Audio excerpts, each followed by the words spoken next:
Hey boys, good evening. Where are we at? Almost in the late game with the Chaos Dwarfs. Almost in the late game. We just have almost a late access to tier 5 at this point.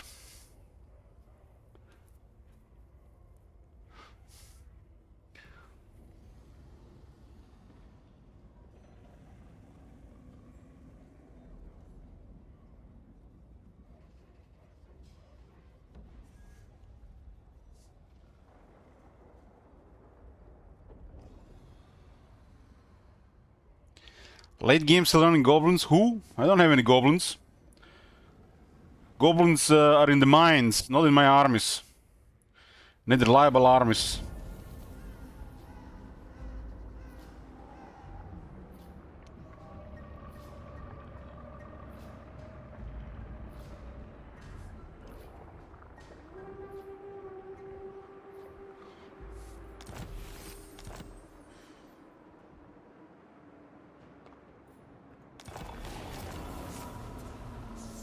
We'll see if this adds up.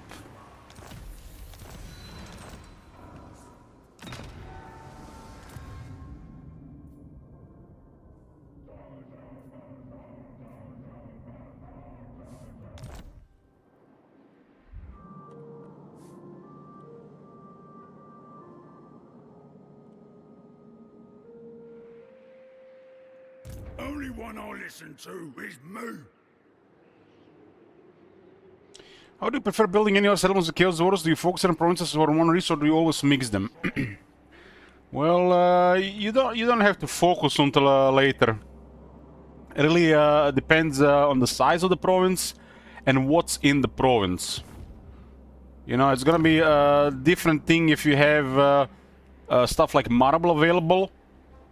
If the province is gonna have 3 regions, 2 regions, or 4 regions. So it depends. But ultimately, what you need. So you have to make that call yourself.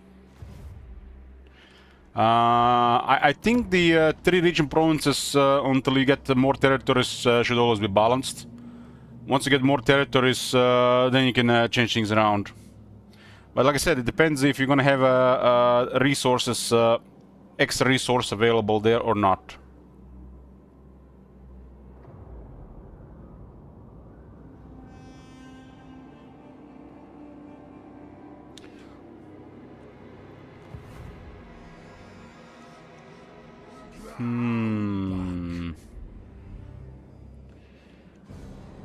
The situation in the east is finally looking good after 2 days.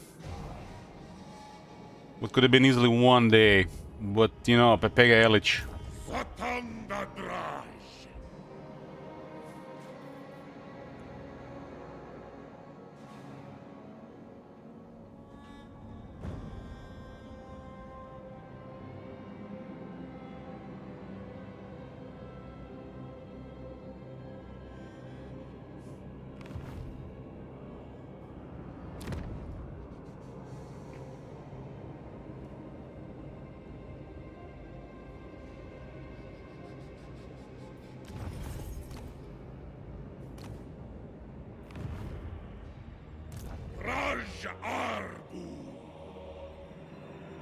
How is this one in ruins? And we're about to meet the dwarves here. This army is made to fight dwarves.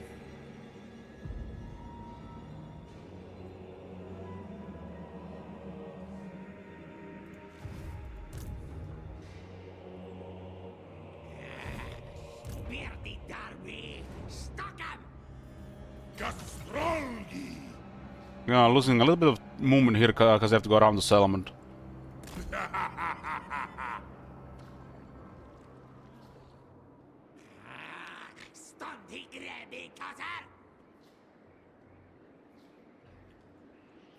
Hey, 1-1, boys.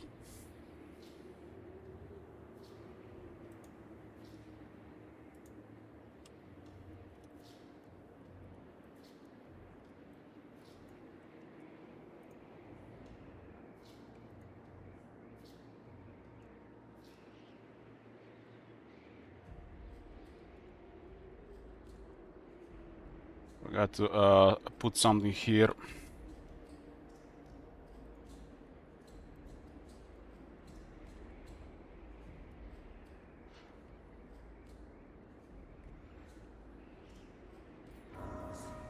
Something's called Preceptor. Preceptor.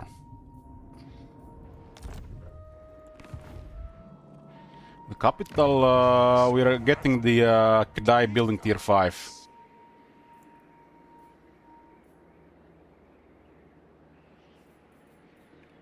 The armaments should be okay now. We do have two, what they called, again, two Forgecraft upgrades, I guess. We have Frenzy on the melee infantry, and we have Black Powder plenty on the war machines. Which is very strong stuff. Frenzy also one of the cheaper upgrades. I need to keep pushing on the Gold Tooth, weaken his military and settlements before he considers attacking Mami Ying. Imagine we go all the way down here with one army and then he circles around, attack Mami Ying again. Oh my god. That's like the disaster level nightmare that could happen here. That would be... There's no words to describe how bad that would be. Because this area is just too big and we're pushing it with one army. That's why we can't even occupy it, because he would just target our settlements. Gold Tooth has been pretty crazy this campaign. But they do have extra potential on the higher base.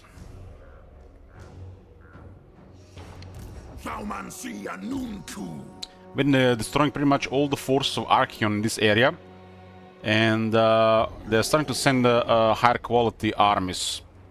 But we can handle it. I think fighting higher quality ogre armies is very interesting, because it's unusual. Things we don't really experience such things very often. It's quite a different experience here dealing with ogres like this.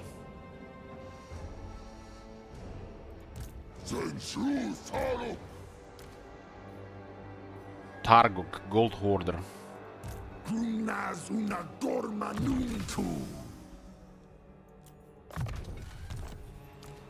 Was an ambush here. Things will go a little bit faster after turn 100. The auto resolve rule will no longer apply. But it's still gonna be situational. I mean, there's so many battles like this you see in a campaign. It's going to always depend about the replenishment. If you can replenish this turn, the next turn, this will be the main factor for auto resolve, because auto resolve just puts you in the harm's way.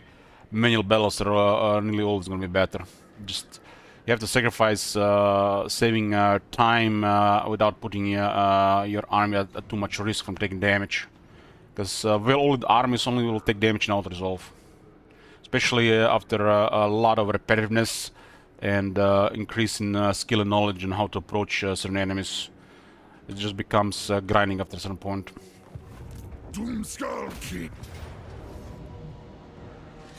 Like for example, this would be a terrible auto-resolve. But it's because we don't have more units. We got 2 stone horns, 1 giant. No lead belchers, huh?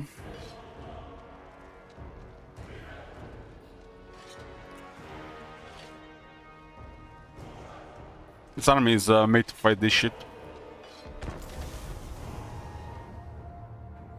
Due to huge economic pressure, we can't have even two full armies right now. And instead of increasing quality in the current armies, which is feels like really stupid decision, we're gonna try to get a third army like this. We need one more, and we can't afford right now. We have been failing to expand west, and we have not expanded Grand Kati because we can't.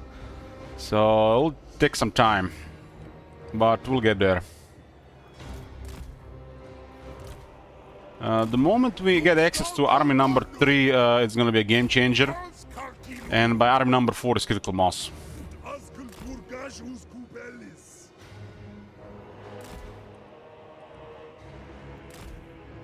We have a upgraded artillery now here. They have more ammunition, higher rate of fire. More ammunition, more range. Higher rate of fire comes with the veterancy.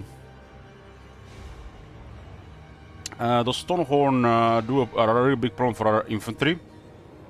They can even damage the renders pretty well. So we're going to shoot them with demolition rockets. When you're starting a battle with relying on artillery, never leave it on fire at will unless you don't want to give an attack order, because you're gonna lose the first shot. Because there is a aiming time, and then they're gonna shoot. And if you change target, it will reset, and sometimes even fire on the previous target.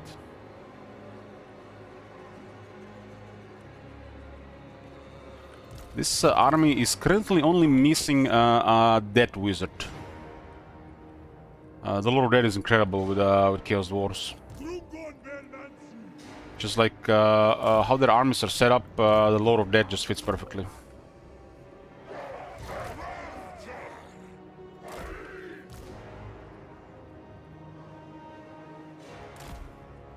Zharr!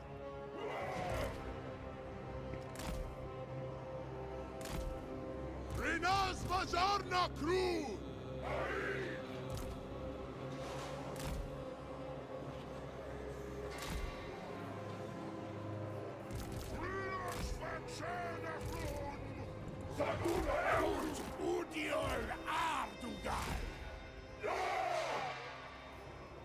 We don't have a Demon Smith Sorcerer. Can give increased rate of fire by 20 reload buff. It's crazy. The renders give us such confidence in the army. It's like, this is in a way better than Giant Slayers, but they're not really Giant Slayers. But they serve basically the same purpose as the Giant Slayers. Well, Giant Slayers are better in some situations, these guys are better in others. This guy can really work with another unit, like you can have a Giant Slayer and a Thunderer fighting something, but you can't have blunderbusses and the renders fighting something. But these guys are way more mobile and can hit harder.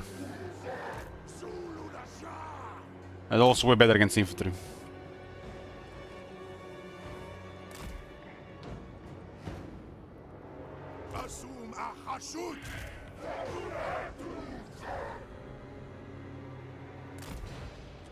Okay, let's start with some harassment.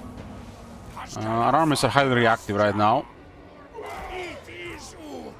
Just getting used to playing like this again.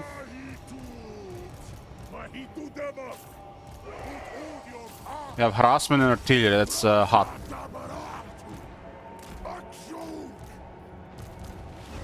Demolition rockets on the Stonehorns.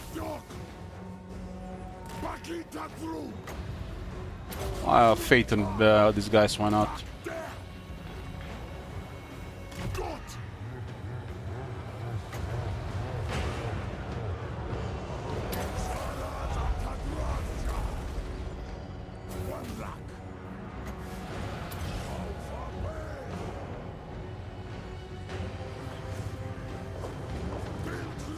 Keep in mind, these rockets can still get improved.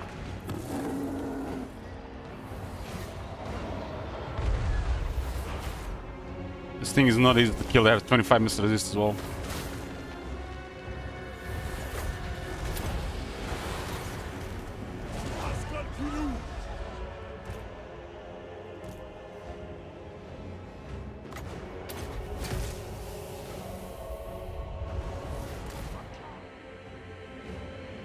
We're still missing some buffs on these units. And the Demon Smith can give them a much higher rate of fire.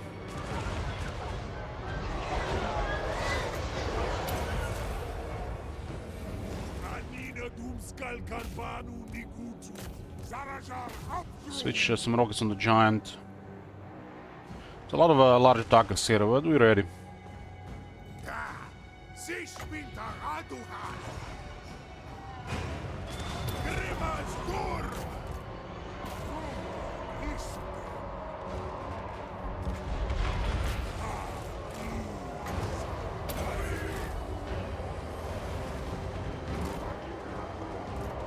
Renders will clear them before they become any threat.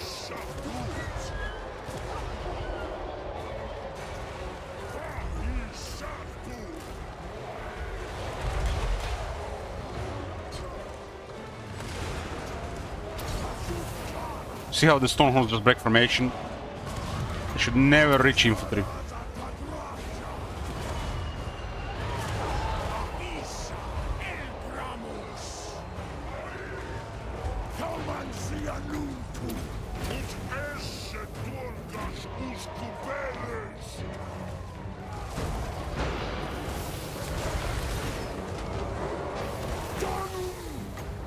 Engineer Castellan can fight this guy.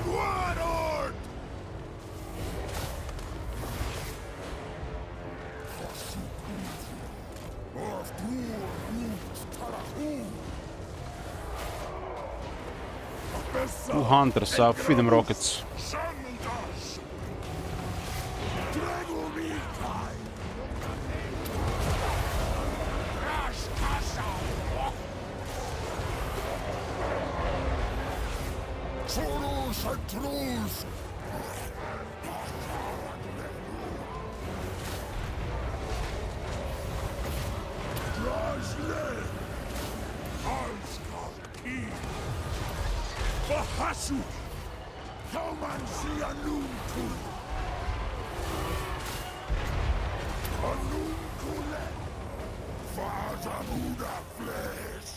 This is way more damage than I expected from this fight, but this armor is getting better and better.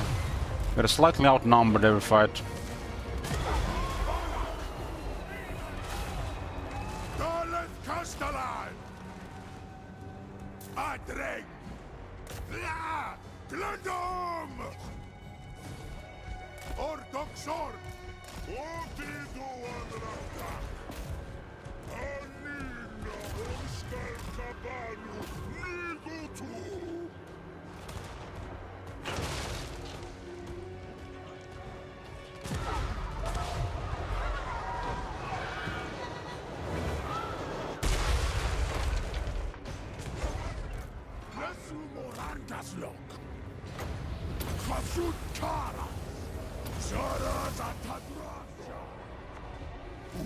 When they can create pressure and you are outnumbered, doesn't have a full army or they're not full health, that pressure just hits much harder. Just having one more unit, that pressure will not exist.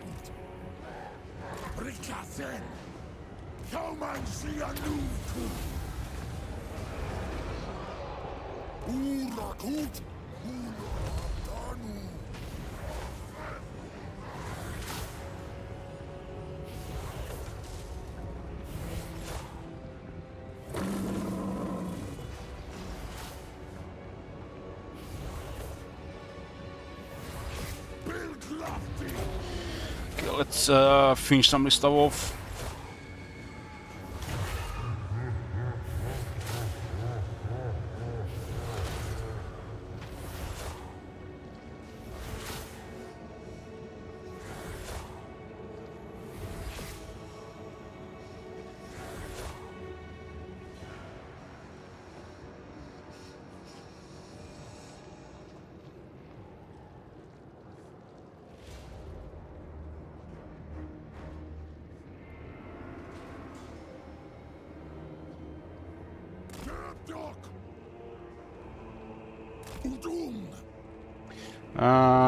Chaos Wars have -1 cost Spirit Leech and then up to -30% cost reduction to Death Magic. This is why the Death Magic is so strong with them. It's not 3, it's a little over 3.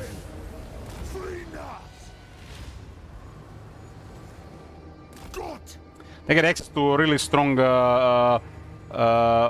power reserves, but they lack power recharge.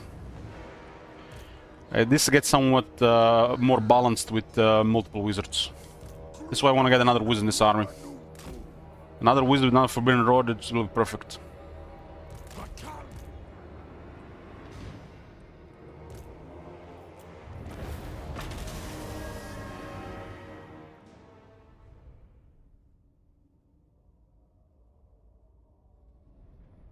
So you have -1 cost to Spirit Lich, -10% cost, -10% cost, -10% cost. It makes the Death Magic really strong with this faction. This is what Death Magic needs: cooldown reduction, cost reduction, and spell intensity. And Death Magic already counters the scary stuff, so with this we'll counter it even better. So basically, the flood gets reduced, and then the percentage reduces it from the base cost. Which puts it to, you know, very low cost. So you have 10 cost, you reduce something by, for example, 3 goes to 7, and then you do something by 10% goes to 6, another 10% goes to 5, another 10% goes to 4.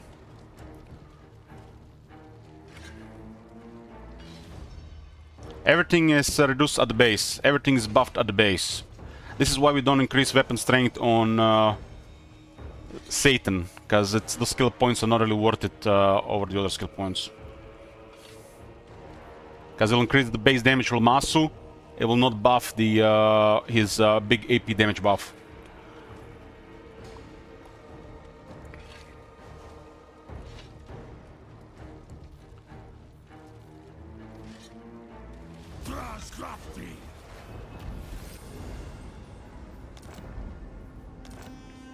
We just found the Chalice of Malfleur. This is the first time I see this item. It's one of the new unique world drops. It's an arcane item that grants character immortality, 30% more experience, 5 increases their healing cap by 500%, which is ridiculous, and all enemy spellcasters have a 100% miscast chance in the region. Can you believe this shit exists in the same game as the casket, the other arcane item they created? Or is the enchant item the one that prevents casting? That's the really bad one. The Winds of Magic powers, I mean. How is this and the other one in the same game? So this battle has granted 2 items. So this basically tells you that a chance to find a unique item does not replace the chance to find a magic item. So this rolls separately compared to the finding of a magic item. So you have a separate chance to find a unique item and a separate chance to find a magic item. I'm not sure why they done it like this, but you can see it here. This is second example now. Basically, we found 2 items from the same fight. It's not be possible. But it looks like these items have a separate role.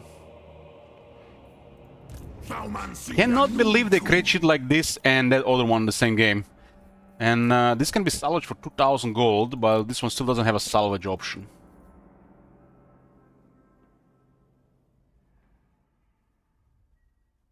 This is a beautiful item for leveling wizards.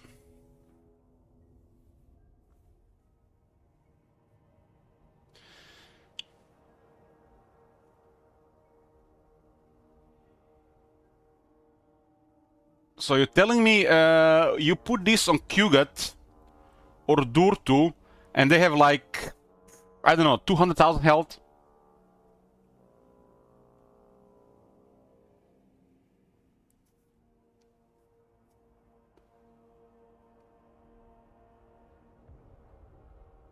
Holy fuck, man. Helm of Dreska on top of this, on top of Sword of King, on top of Nemesis Crown. You can literally create a god walking the earth.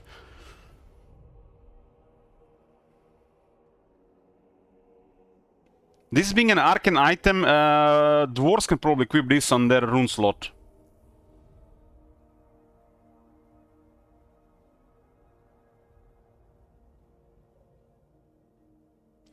I don't understand why is this an arcane item, why is this not an enchanted item? That makes no sense for this to be an arcane item. This thing is a prime example of an enchanted item properties. This thing as well, but they put it under arcane items. There is nothing arcane about this. These are enchanted items. Massive oversight.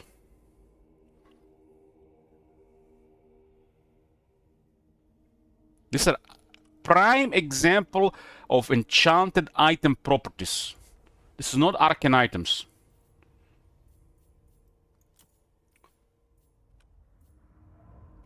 We'll be using this one to level up wizards. 30% more experience. Goes well with Mentor.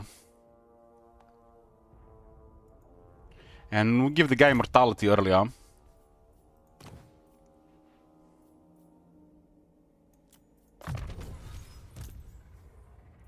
Early air.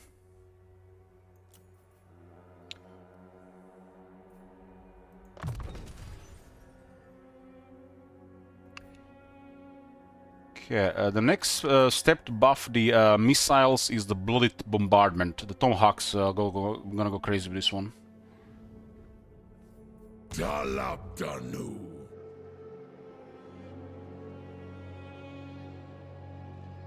Hasut Hasarak of Unbak.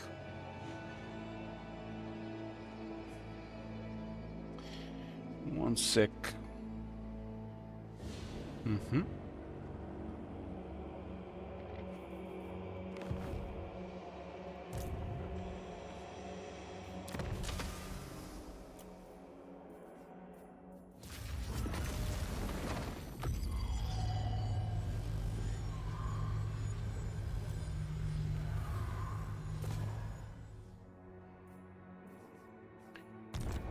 So we can calculate the cost of the Spirit Leech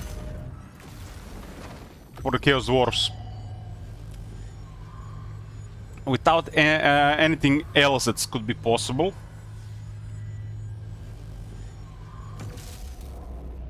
So you got 8 base, you know, overcast for range. It goes -2, -1, then minus 0.8, minus 0.8. This is the currently cost of the Spirit Leech, 3.4. That's why it's showing 3. And once we get the tier 2 district, sorcery district, the cost will be this.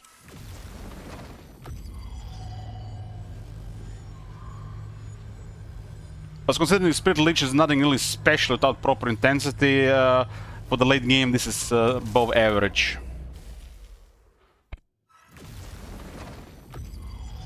What will make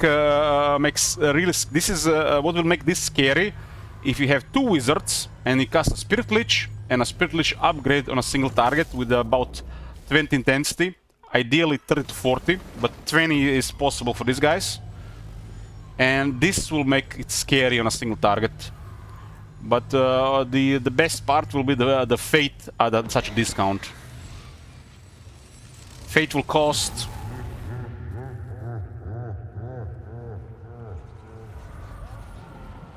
12.4. It's crazy. And you can have a reduction on the Fate cooldown up to 50%, but we'll have it at minus 30.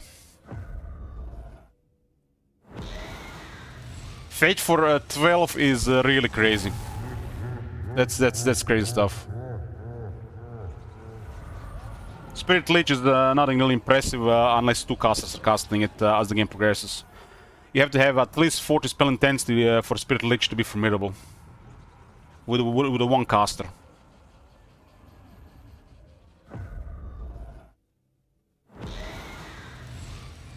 The more the game progresses, the worse Spirit Leech gets, while the Fate is always strong. But there is no upgraded Fate, and there is an upgraded Spirit Leech. And this one is probably the best to have in the army as the game progresses. There's definitely some synergies and some other stuff around, for sure.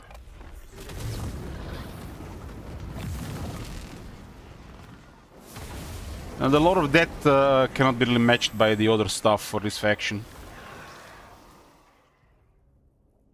The Lord of Hashud needs a slight adjustment, and the Lord of Metal needs slight adjustment, but I still think the Lord of Death will fit this the best. This is the Lord, a Lord that has a spell that just goes crazy with cost reduction.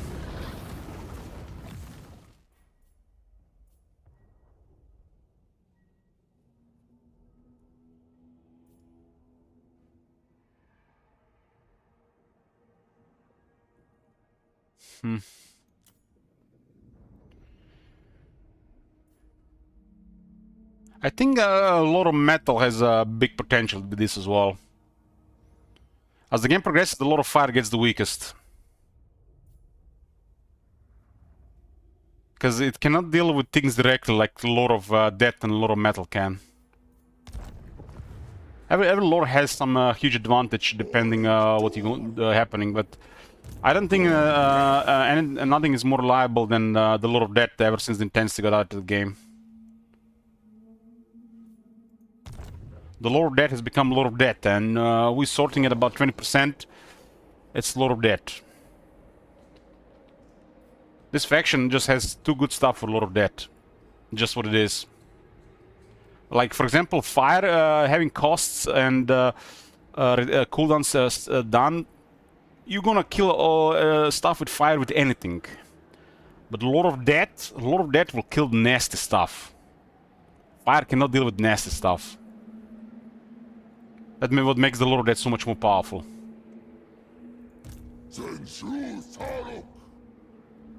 What can Lord of Death do to Archeon? Nothing, right? For example. And what if Archeon has 6 Shaggots and 4 Chaos Giants? Nothing. Lord of Fire is useless. In that case, the Lord of Metal would probably be the strongest. Single anti-spam Lord of Metal probably would be the strongest.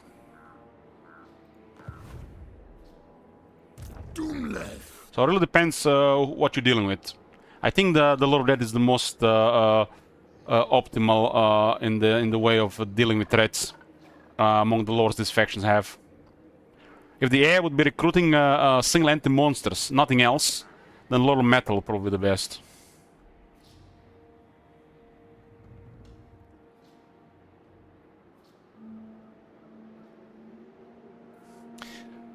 We've been doing stuff like this here, and it's barely noticeable.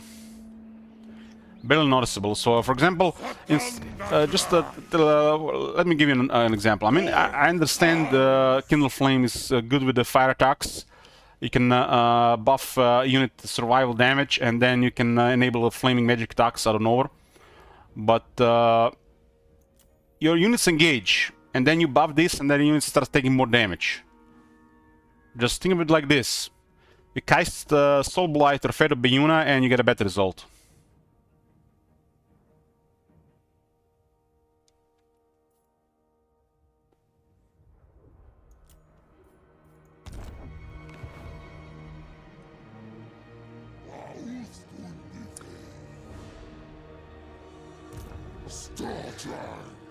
Gloomkulus, Elspeth, Amethyst Wizard, and Balthazar Geld. Where are we at?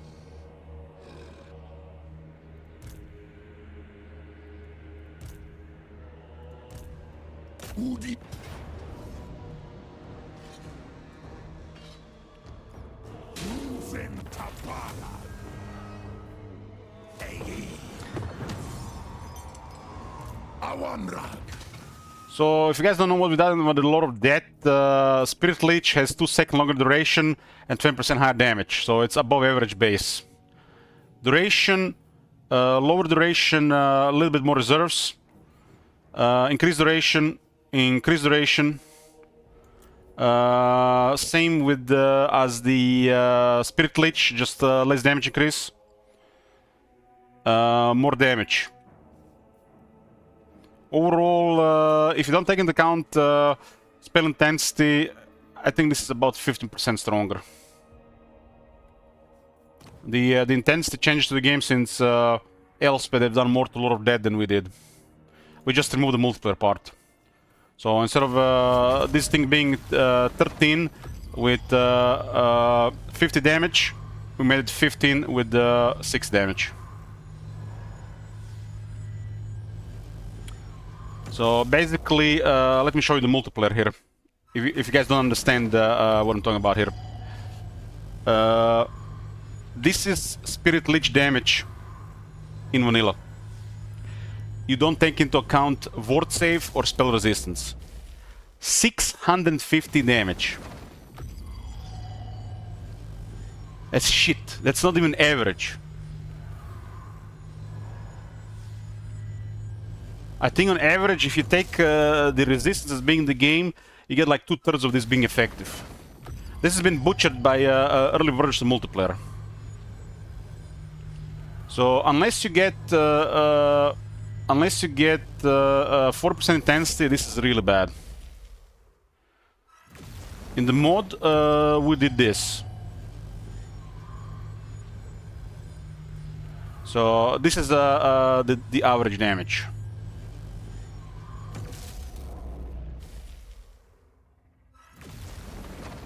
But it still gets ignored by the ward save and spell resistance.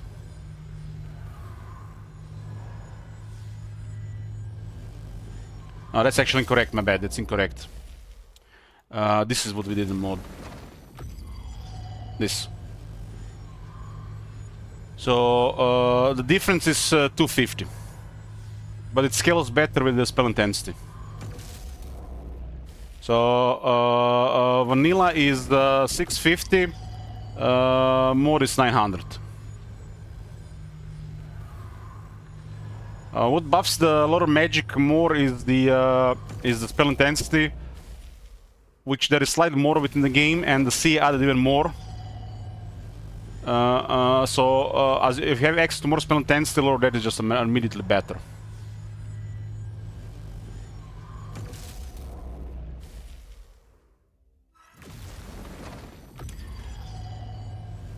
You have to consider it requires your time and the target, so 650 is terrible.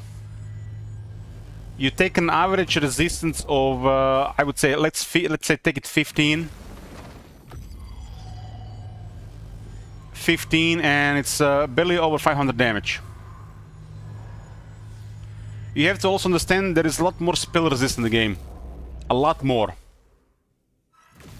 Spirit Leech is balanced around large scale, even Warhammer 3. So this is what people don't get. They don't. This spell is balanced around this. The entire damage of this spell is balanced around this, not around this. We just brought it on this level. Large scale still remains for Spirit Leech damage.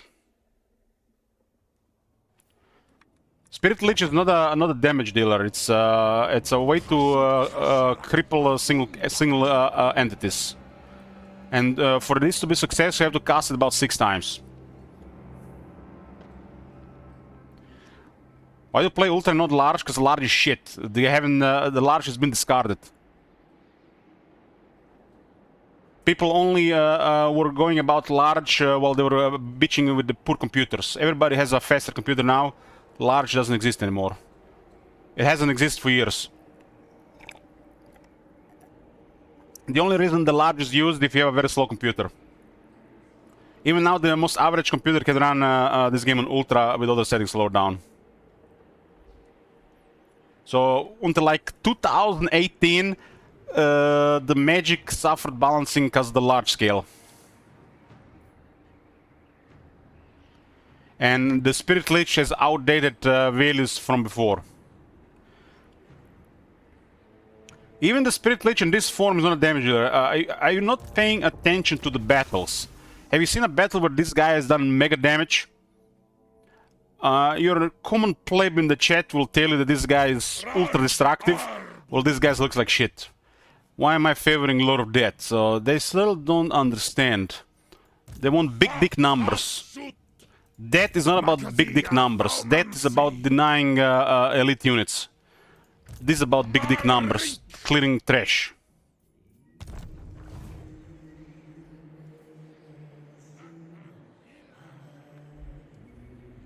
Central's toll.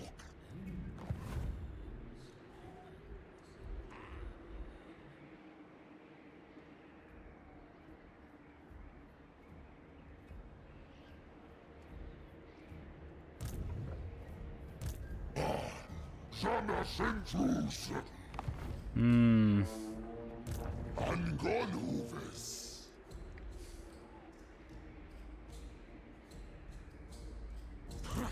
Elgramus Italum.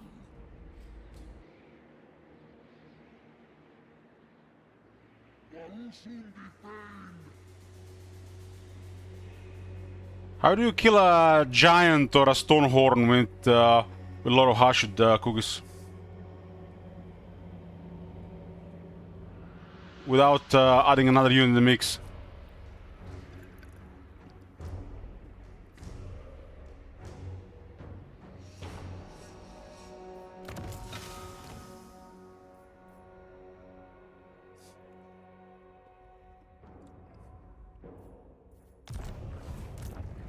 What the hell is that ancillary?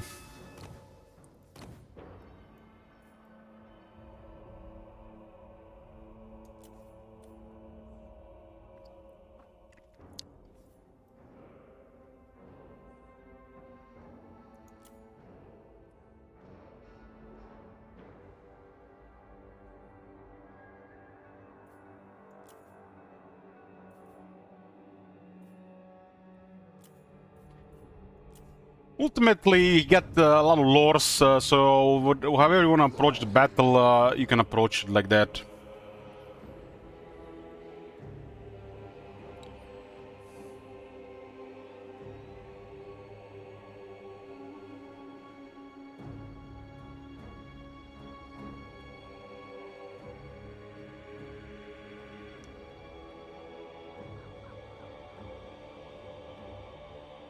I don't think Laura should fit this faction. The Dražvat and Zulahu, sure.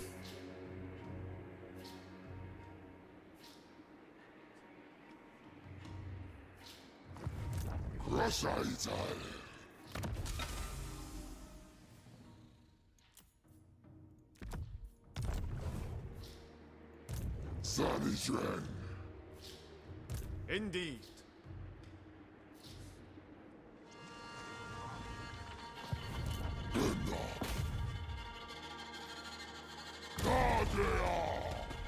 I satisfy. Animulcals.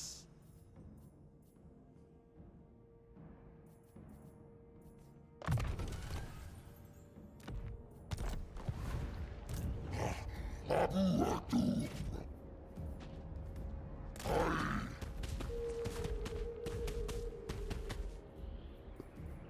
Doomskullki. Waddle.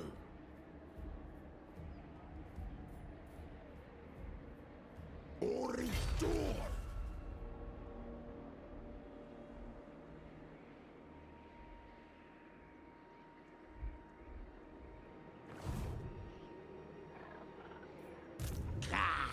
Gordas, Buckstabs, Sectaria.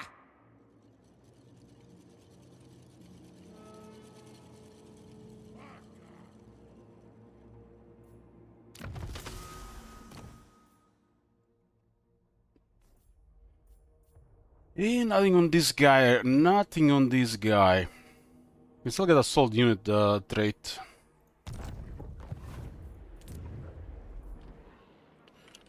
This place is gonna have rebels.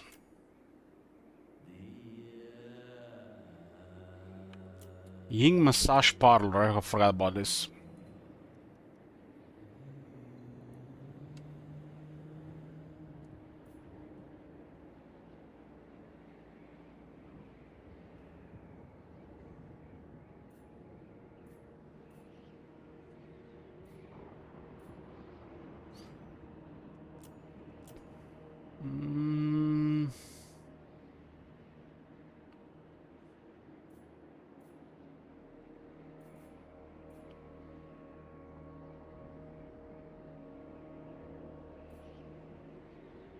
It's because the event.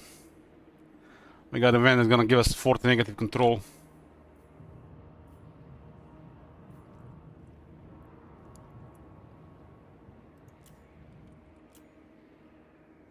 They could get the Cell Chosen in the army. I'm not gonna have rebels here.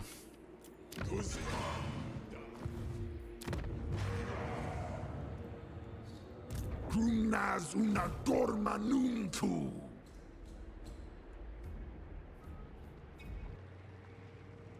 Hasud hasarak afumpak. The CA has left old values regarding scaling, but they have forgot to balance the game as they expanded the game for anything other than Ultra, while still kept the same old values for magic from large scale from Warhammer 2. And that's all I'm gonna say about this. Nothing more.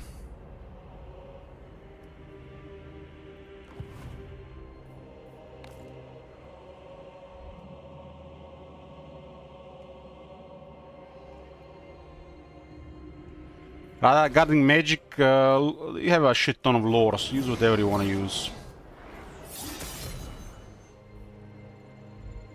Hadun il nastartsma.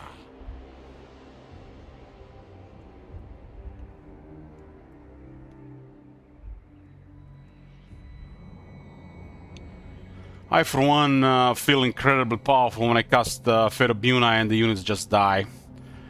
The magic does not get more powerful than that. You just right-click the unit and they just nothing they can do about it. They just die. That's Lord of Death. Other spells don't have such satisfaction.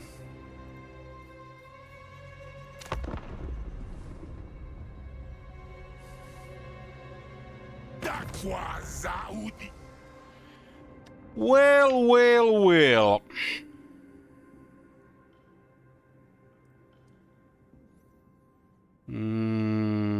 This is bad. Gold with my attacker. We're just gonna have to be more patient about this.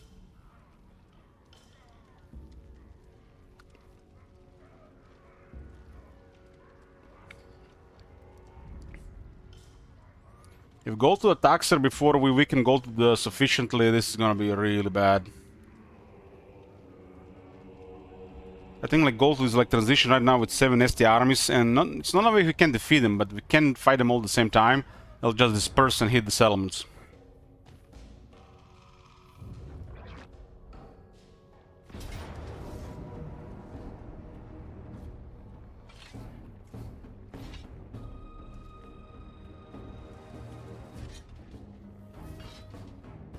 This is bad. This is bad.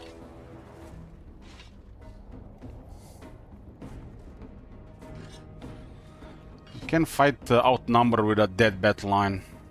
It's gonna be too messy.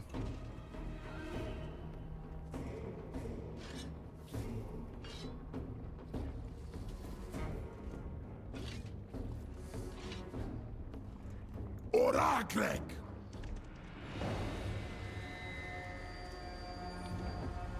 At least they're coming to us. We'll replenish now.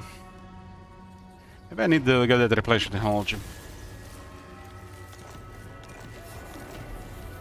Yeah, we got mass sacrifices. There's gonna be a higher chance that the Winds of Magic will be strong in the area, which will recharge winds to the max. And all armies have additional 20 Winds of Magic power reserve capacity. Capacity is not the issue for us. It's the power charge. Makazia Thaumansi.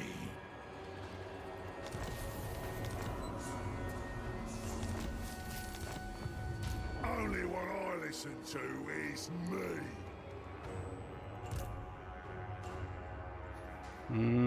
We got 25% replenishment. Okay, we got the good stuff here. This is not critical right now. This is not as strong for a lot of fire as this is strong for a lot of death. 5% replenishment in 4 turns.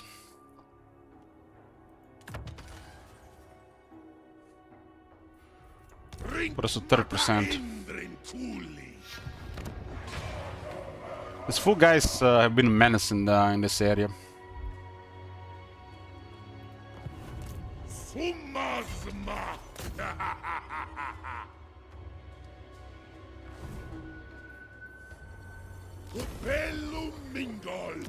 Shenyang, no landmarks, huh? Spice trading.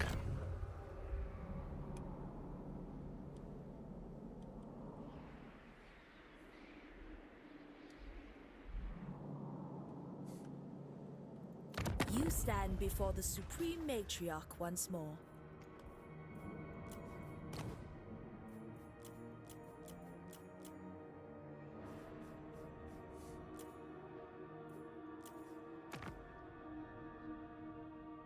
Arcan is getting blocked by Fulg as well. Can't believe how fast these guys got killed. The greatest peasants, they like have 3 times the numbers. This is still at this much red. What the fuck? At least these 2 guys will have a chance against them.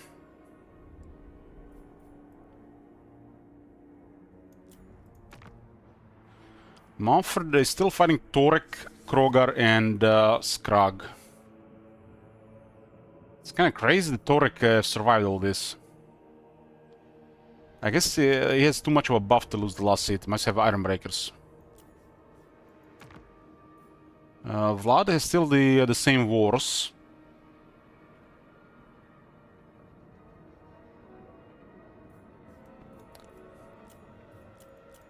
Top 5, Goldtooth, Sylvania, Dragon of Conclave, Clan Angam is rank 5, Karskar is rank 8. I think rank 4, 6 or 7 is Gromdal.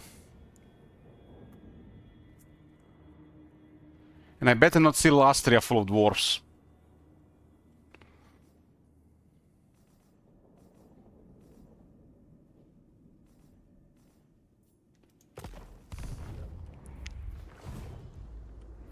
We're finally turning positive income. Getting those refineries.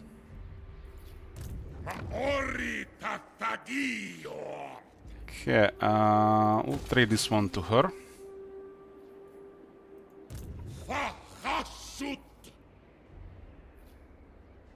I have 2 terrible units in the army here. This one's real bad at this point, especially against ogres. We need another fire glaives. It's hot.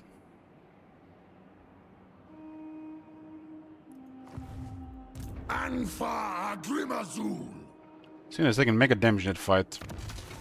We're getting Blackshire Bulwark and we're gonna get Martial Military and it's gonna make the difference for them. They're still getting wrecked by strong anti-infantry. No one tells a tyrant what to do. Like Iron Gods. Iron Gods murdered this unit.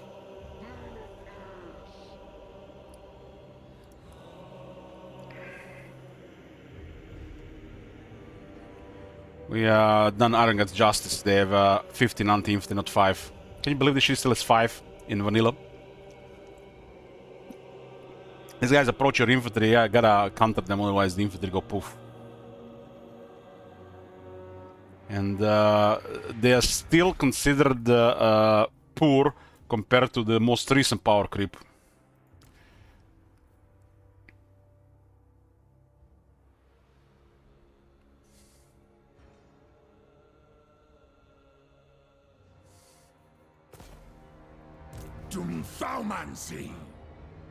Oh, fire glaives are amazing, and I love the sound they make when they open fire. They're not like a mega damage dealer, but they will deal with stuff that could bother us. They just need to fire a couple of times and the right stuff, and that's it.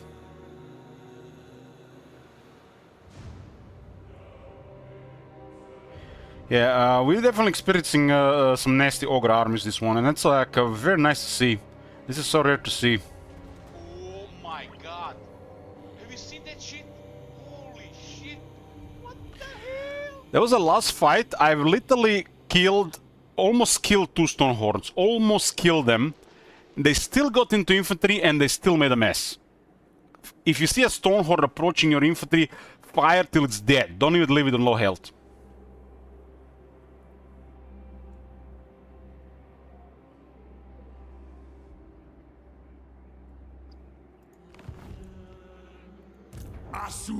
This faction having no way to increase winds of magic and it sucks. What do you mean? There's ways to get him winds of magic. I mean, we have 91 winds of magic. That's it's too much even for one wizard.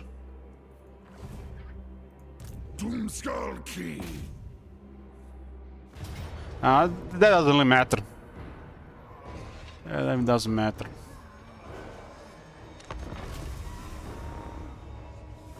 Have we had a campaign before where we've actually fought strong ogres? Is this the first one?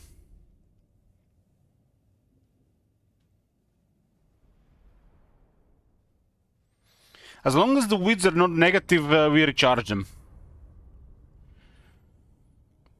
And don't need a stance if it works like that.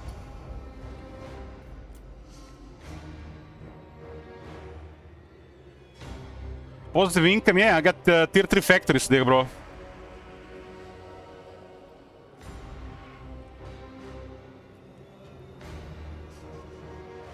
Okay, we can close the left flank here.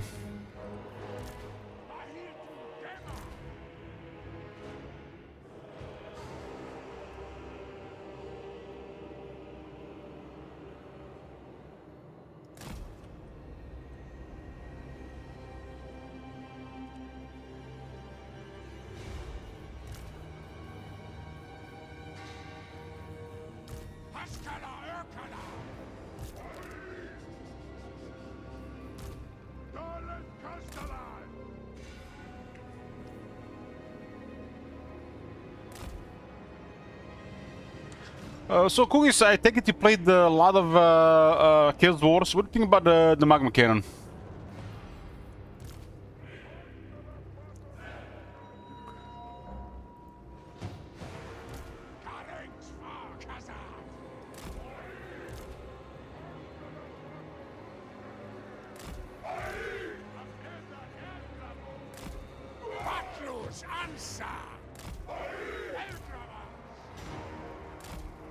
Should keep these guys closer this time so there's no mess.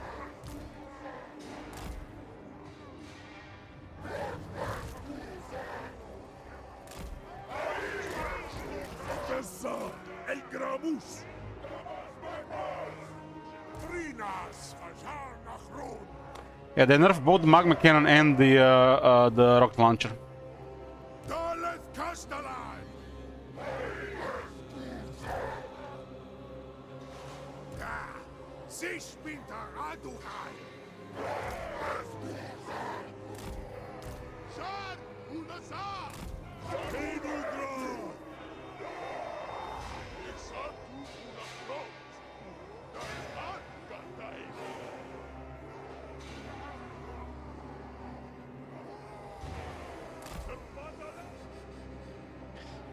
Top manager, you just need to tell me, ask me about a couple of questions. I get my bottle of whiskey there and we'll start playing.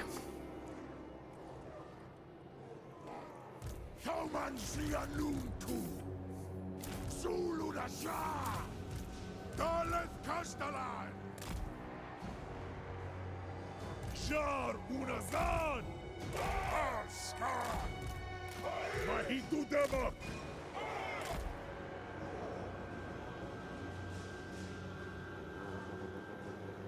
Krunazuna gormanuntu! Rajle! Utartugal tak! Urashashalatata!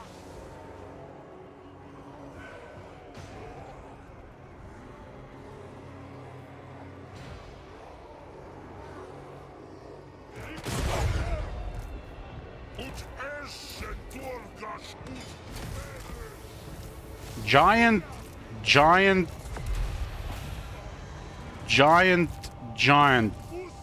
Where do you, Lead Belchers? Lead Belchers, first kill. This unit has to die first, Lead Belchers. Fate and Spirit Lich will do it. Missing 10 spell tends to guarantee the kill though. He's not a Legend Lord, so, you know, can't have everything. This unit has 4,900 health, so it's weak to Fate.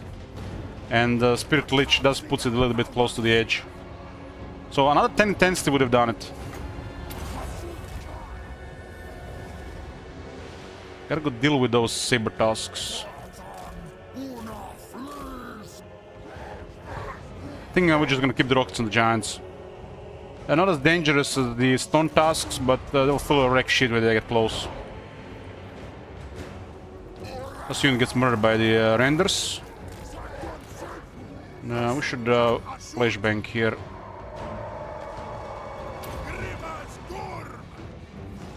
Draf Zharr! The problem is getting the voodoo up again for the fate. The Spirit Lich does lower damage, but it prevents us from getting the enough power for fate, which means we need another wizard.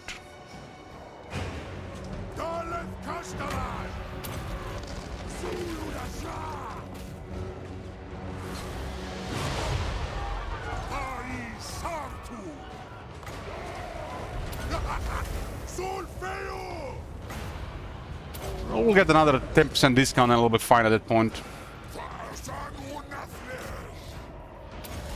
Okay, both lead belchers are down.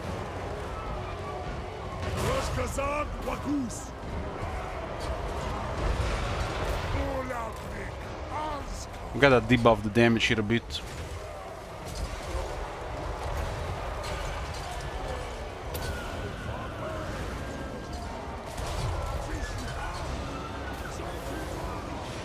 Yeah, Randers have cleared these things, now we're gonna clear the side.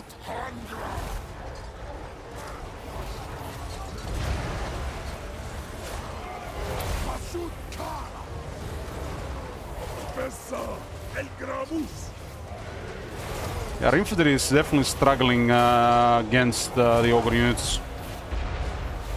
We're slightly outnumbered. We're lacking probably that wizard and fireglaive unit in this army could make all the difference.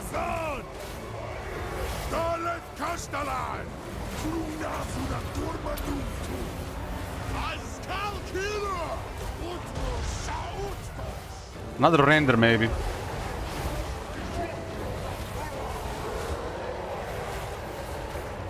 The ogres don't respect this at all, they just murder it. These guys can do okay, but the moment the formation is broken, they start dying. They might have 8 defense, but when formation is broken, their defense is more like half dead.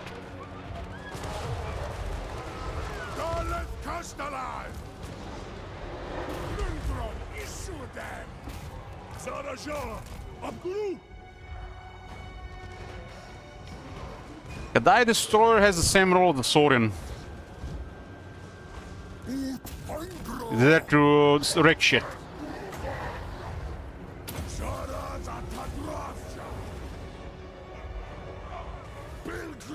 Yeah, these units are weak to monster info. That's a normal thing. But I have to remember that we outnumbered by 3 units. So this is much worse for us currently. If we're not outnumbered, we'll be fine.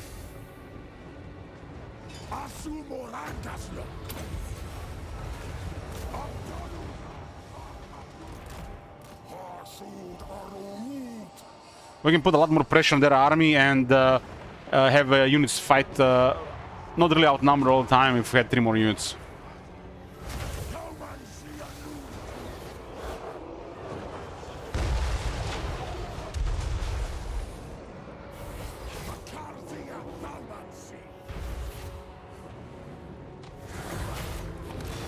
These units are kind of like Giant Slayers. They're kind of like better Giant Slayers. Depending on the situation, Giant Slayers can be better, or these guys can be better. These are like Giant Slayers.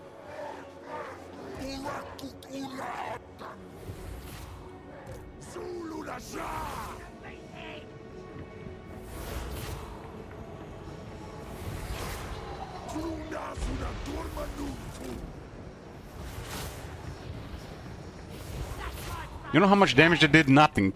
That guy has maximum damage reduction against the rocket.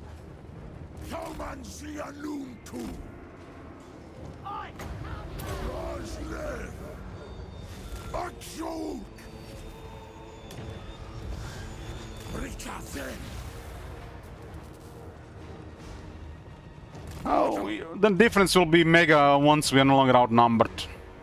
The only reason we're taking some damage is because we're outnumbered. But the battles are still going fine.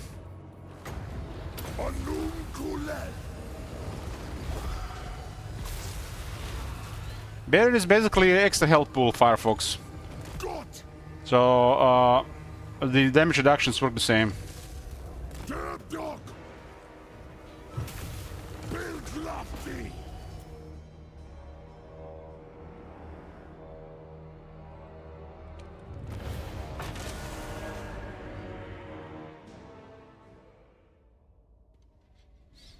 You see, we're outnumbered by 3 units. That's why we're taking more damage. Just one more unit would have been taking half this damage. 3 more units, maybe a third of this damage.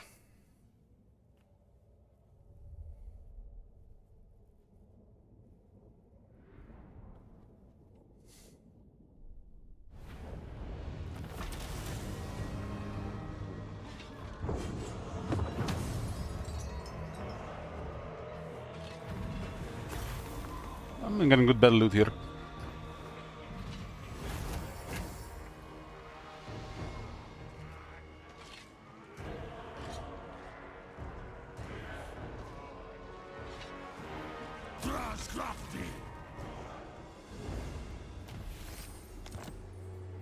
Thaumansia nunku. Ascultadum. Tatuasta elbramus. Crutasori. Man is getting good, but we need a little bit more to get the another item. Get another unique item. 2 unique items on the same turn. Actually, in two turns. Mad's map. Map detailing many lesser known pathways that may or may not get you lost. Uncharted paths. 10% chance to appear in a random nearby region upon ending turn. Companion range plus 50%. This item cannot be removed the same time it's equipped. For a rampage, corn rampage, that's insane. For the crown and the corn rampage, this is ridiculous. Because the turn will last forever.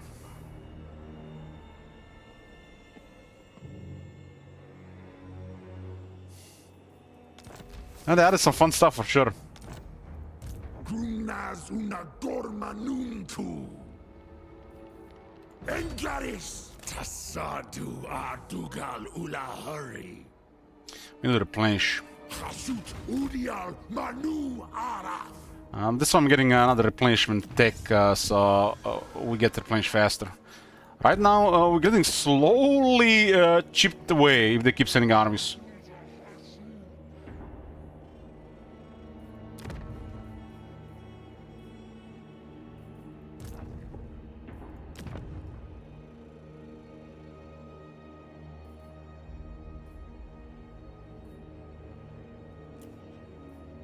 This is actually costing us more laborers because of low control.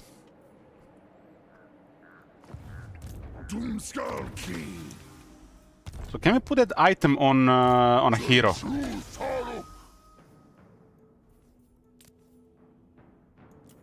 You can put it on a hero.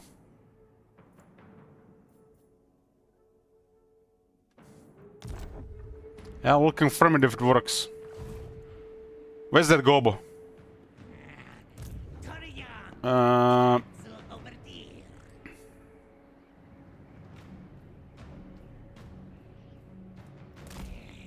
What does that mean, ring?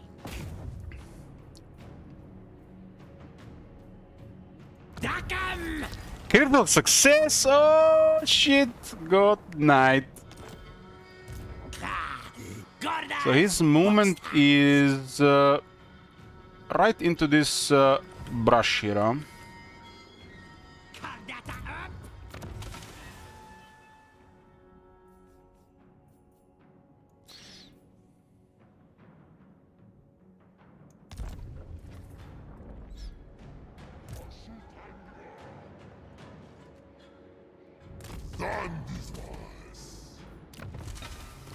I don't think I even had a kind of assassin equipped there.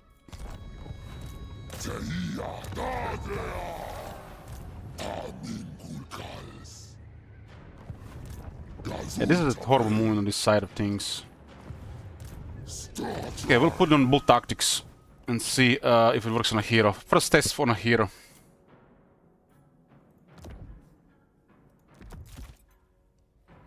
Even if he gets moved around, it's good. On a hero getting randomly moved around, it might be actually beneficial.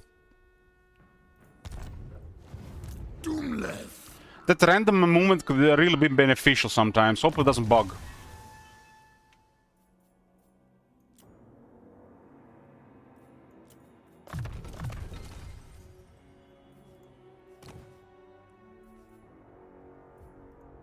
Satanda Draj. 10% more casualties captured post-battle. He has already 15, so he's doing plus 25%, so it's gonna be most noticeable on this guy. I mean, it says randomly to appear in a random nearby region. So it has to be nearby. I'm guessing that's meaning adjacent. But you mean it could mean it teleports here? From there? That's that would suck. Anfa Grimazu. Okay, we're getting a lot more influence per turn now.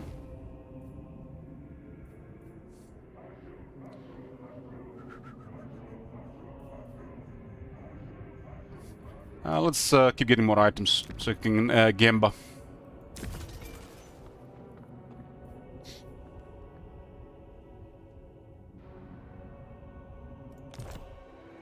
Getting good influence per turn now, since we got Temple Hashud with Sorcerer Technologies.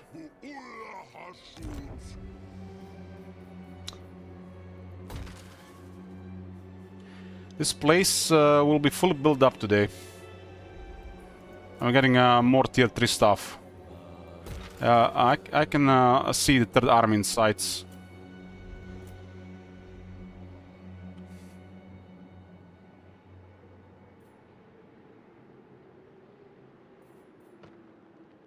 It's a good amount of raw materials here. We got plus 40% right now here.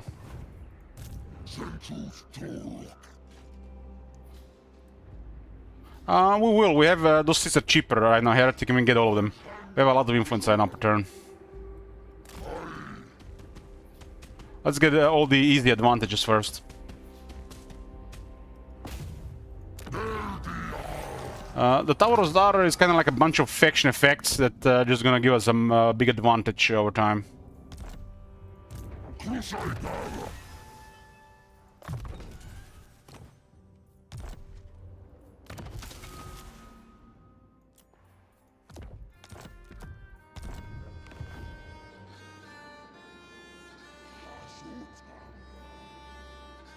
So, for example, this office costs 112, and these are 150.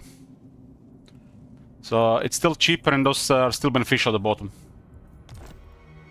And considering we get a 50 plus per turn, it's better to just take all the advantages we can first.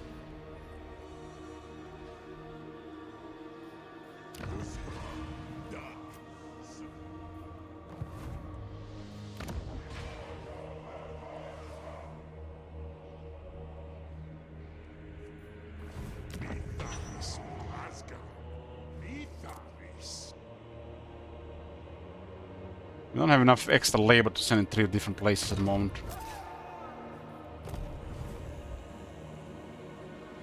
Not using convoys is literally crippled our resource game this campaign. This is like getting more and more clear. This is probably taking over 20 turns of snowballing easy on 70 turns.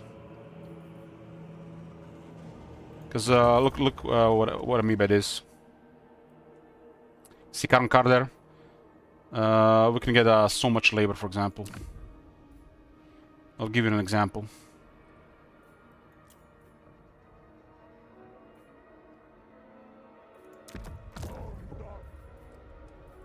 So, current card, look at this. 2,000 labor. Like, convoys are critical to snowballing. Critical, but we couldn't because we are at war with everybody. But we might get away sending one of these around. Let's send it to Fjord.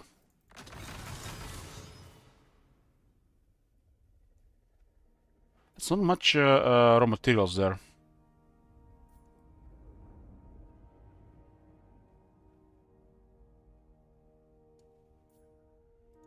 Seems like a low amount.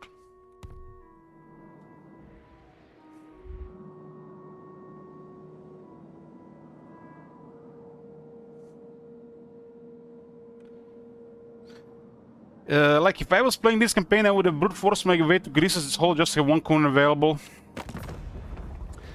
Well, it might seem simple, but this is Greasus. The moment we start occupying his territories and keeping it, everybody and their mothers on this list will be beelining for those territories. It's impossible. It would be impossible to keep them. Trust me, know what I'm doing here. We've been in a scenario like this many times. You just cannot hold any territories because you're outnumbered. The AI will prioritize settlements over anything. And unless those settlements are backed up by deterrents, you will never keep them. There's a bottleneck here, there's a buffer here. That's the only reason why they're not coming here. And we are killing already like 30 arms in this area. Now imagine you had this and this. We need like 3 armies to defend it. All this is defendable by 1 army.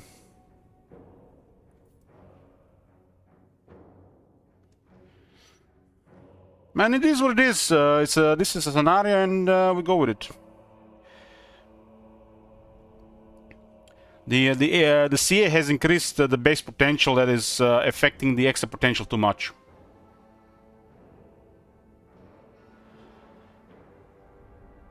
I mean, how many request tokens did Deobro use for this campaign? I think 4.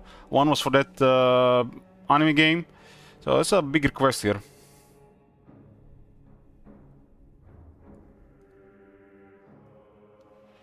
I mean, big request, big campaign. 5 plus 1, so it was 5. It was 5. The one was more for the vampire counts stuff, right? I mean, dear bro, look at this. With interacting with the Slippy Sane AI mode.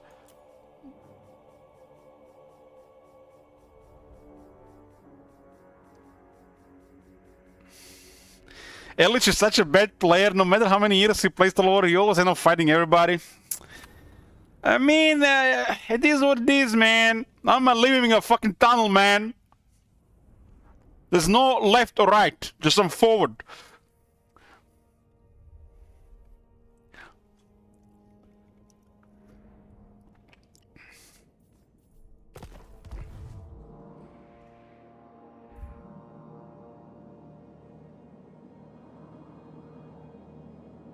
I honestly didn't expect the vampires to do that well. I mean, right now I have a pretty good feeling about this campaign. What's happening in Northern Grand Kate, what's happening with the vampires. But if we don't manage to weaken Goldtooth fast enough and hit attacks Mummy Ying, it's gonna be a fucking nightmare. This is gonna be extended for another week. Just think how bad that would be. And what happens another week of dwarves? Top managers is like one of those Pepe gifts doing the ritual, praying for this to happen.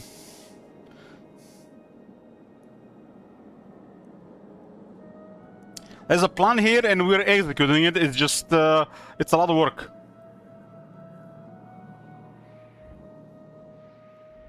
If this was a regular campaign, we already had this entire area here. Buffers, few turns away from long victory. Just snowball galore. Awanrag.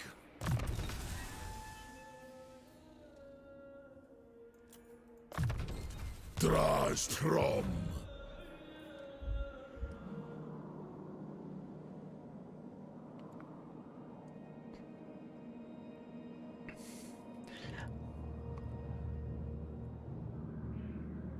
I think that a permanent war with some factions is way worse than permanent war with everybody. Because it affects the AI behavior in a weird way when everybody's at war with the player. The AI will expend less efficiently if they're ever at war with the player. If some factions are at war with the player permanently, it's probably way worse.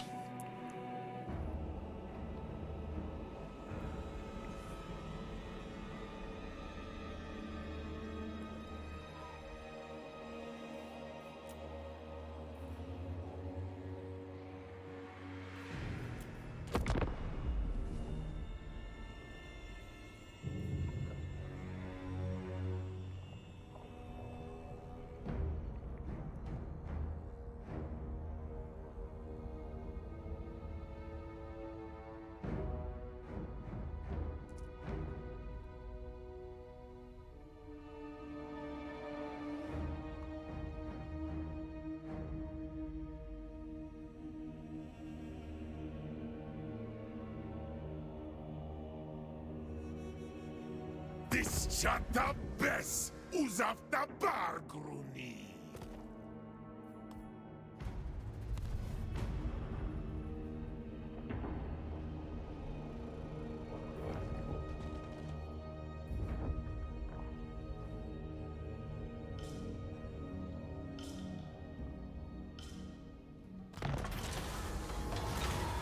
What the fuck?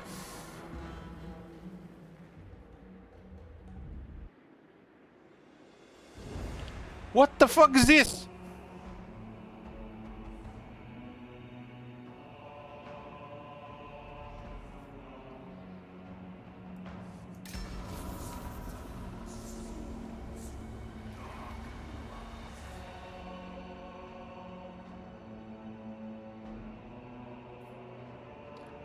We do have that new seat, so we're gonna be seeing arcane items now. So we can get forbidden road. We can get more. We need more forbidden roads. Infernal Iron Sworn. That's like a second one in a row, right? Oh, a Great Taurus. There's a second Great Taurus increase. Dromadrazul.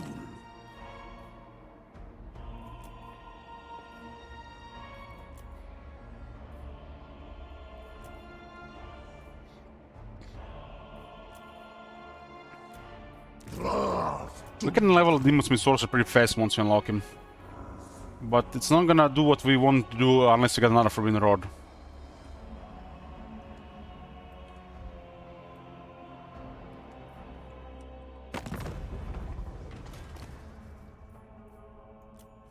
Locker is almost down, so Gelt and Goldtooth will be coming more on us now.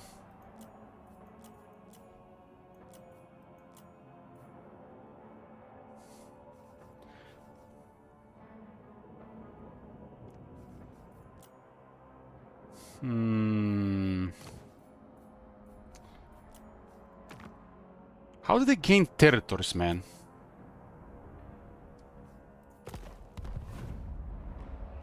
I have no intention of putting any Taurus in the army. They're all gonna be campaign agents.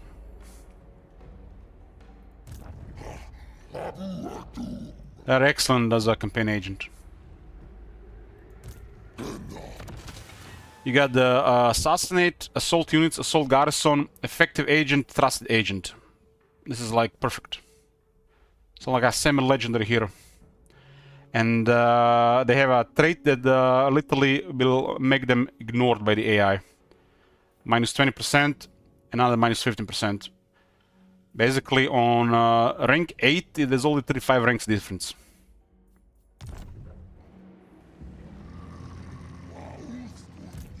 So he got teleported south, okay.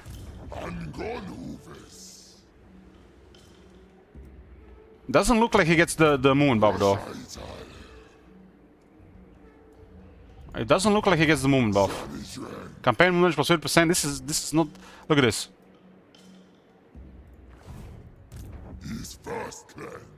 We'll put him right here, and we're gonna print screen.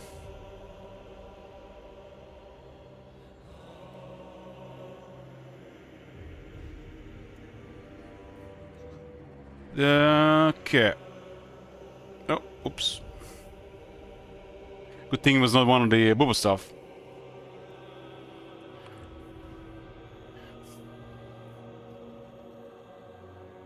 Okay, and then I'm gonna remove the item. We'll see next turn if he has lower movement. I think it doesn't work.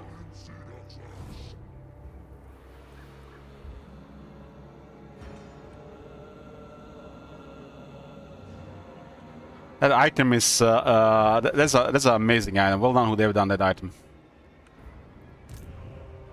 They probably didn't assign it to work on a hero that's oversight. Unfortunately, going further south is not ideal because of dwarves. So we gotta go back east now and do the east now next. We have only one army, so this is a lot of work. Come then.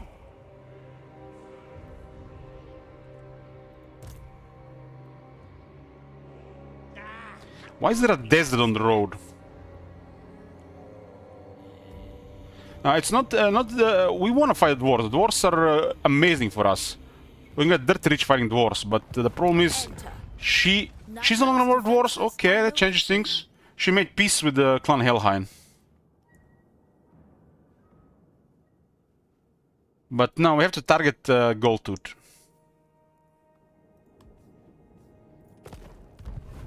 We gotta cripple Goldtooth before they attack Mami Ing. Ozzy parched.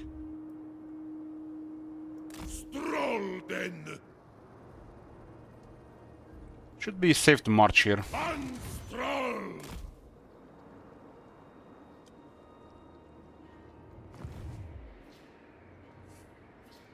Is the Kazakh monger!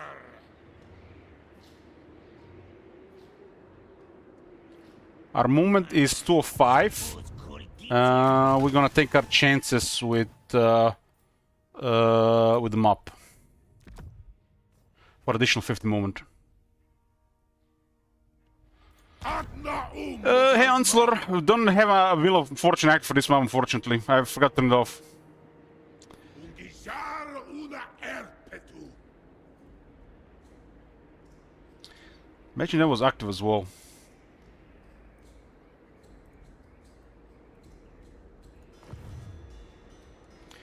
It's basically sabotage. Usually for more basic setups.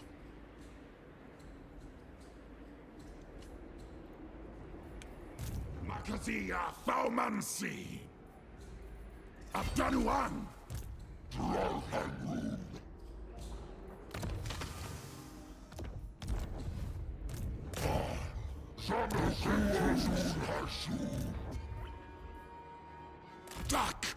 This area is perfect for Saint Isaac. We just need to make sure they keep coming to us. This is getting fully improved. We just need to upgrade 2 buildings.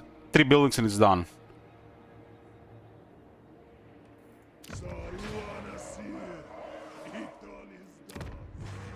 But turns out we don't do any fighting are the worst. Okay, we keep this guy here.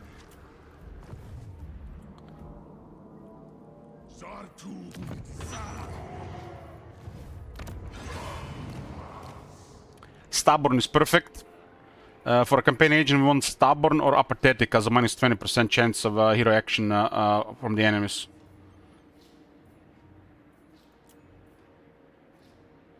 And we'll send this one to help scout for Satan.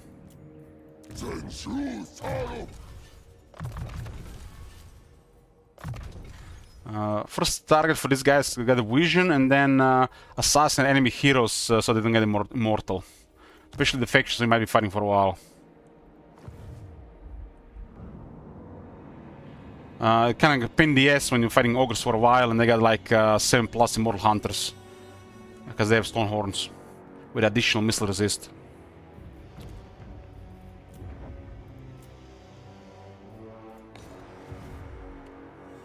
Shangying has a border with Ogre Mountains.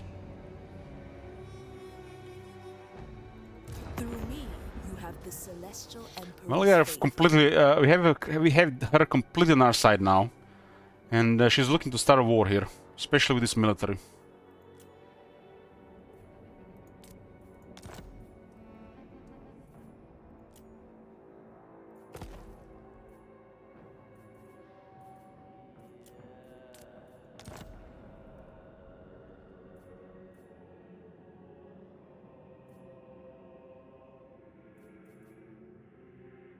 Despite your obvious sickness, I must accept. What the hell? This is like a real relationship in the real world.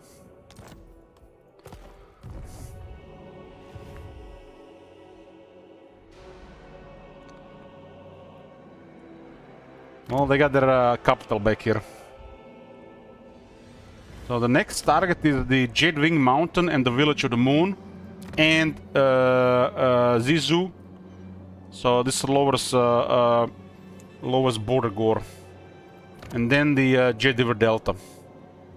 And then we have middle and the bottom Kate.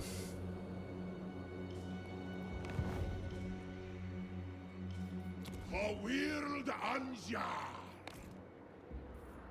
We're doing this with 3 provinces, man.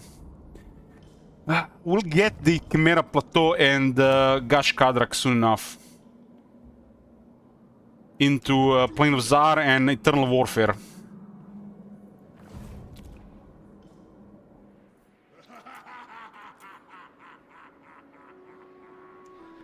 It's almost like top managers laughing in the background.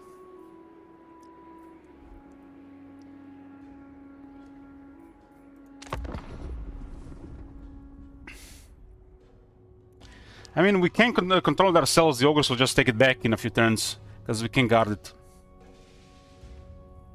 I will give her the Goldtooth capital, and I'll give her Gor's capital, and this will give us 2 convoy routes, and we'll finally enable convoys.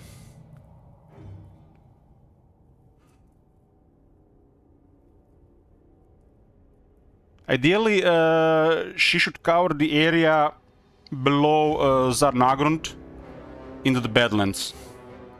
But without assistance, either us controlling her army or sending one army with her, it's not gonna do anything.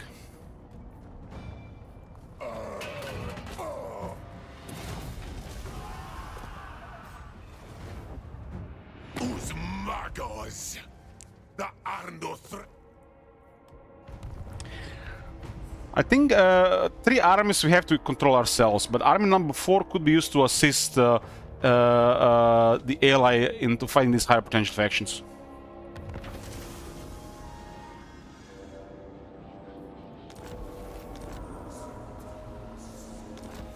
This is gonna be good for destroyers, right? Destroyer can have quite high damage.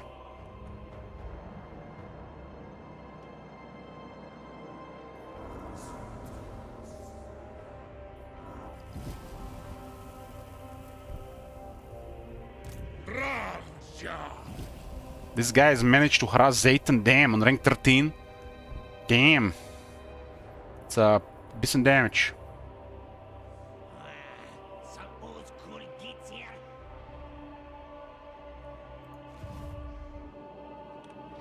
What do you mean, heretic?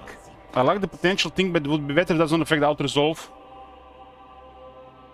It doesn't do anything against the player auto-resolve. It only modifies the auto-resolve between AIs. The main thing it does, it gives them higher bonuses in the campaign and higher balance of power against other AI. It doesn't do anything against the player.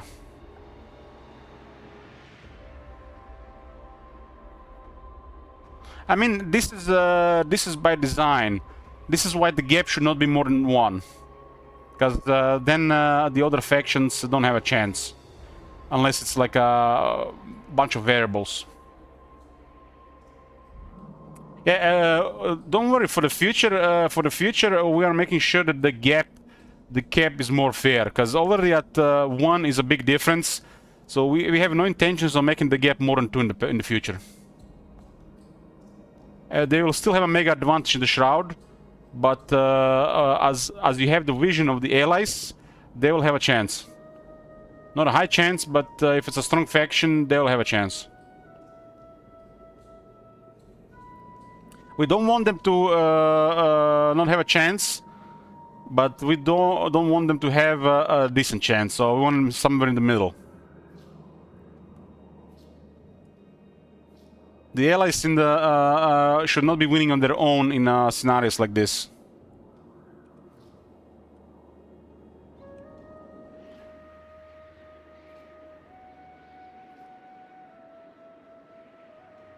No, this is a top priority moving forward with this. This might be the last campaign like this where it's gonna have a gap like this. Because it doesn't do anything against the player, it just makes player just do more work. It's harder to get a buffer and then you just have to go everywhere. Because it's already a lot of work to create a buffer in a scenario like this. But if they can't do anything or even slow them down, like right now this is just turns for them. They might win just 1 battle.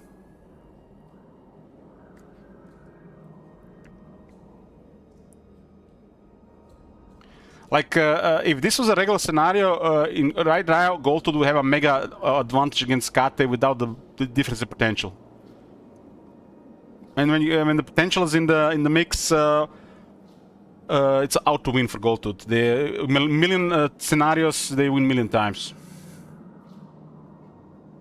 And we don't want it to be like that.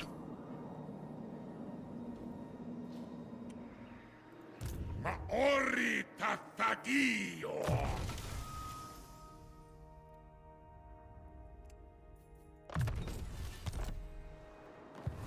Whose praise arbitrage.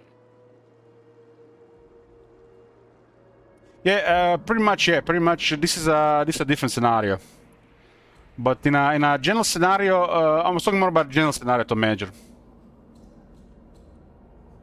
You know, like what I'm talking about, like a regular campaign, you know.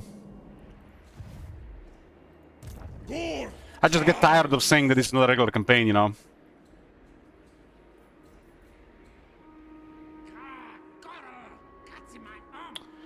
So this item didn't do anything.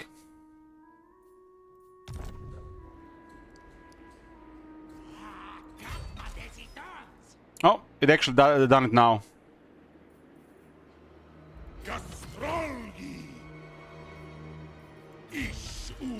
So it's a bad interaction with the Marsh Sands, I guess. It's because of this weird thing. There's a issue with this, and they never really addressed or corrected.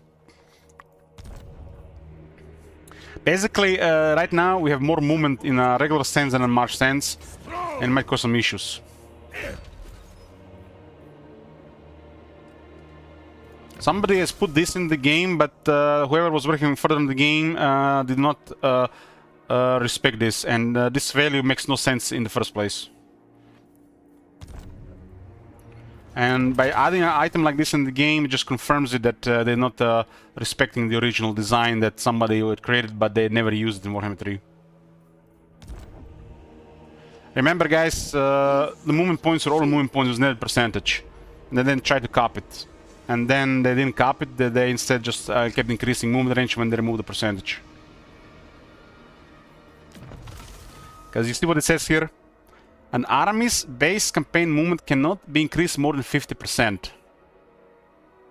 But there is no more 50%. You see this thing here? This thing here is already giving you the wrong idea. This is not campaign movement range plus 5%. This is campaign movement range plus 5. They've never corrected it.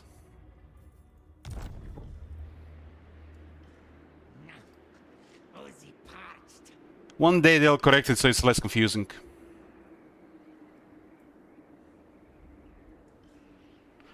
You know how they did with the research rate? They pretty much just need to remove the percentage on the movement as well. The percentages are still confusing people because there are no percentages. You see what it says on the camp stance? Consumes 50 campaign movement.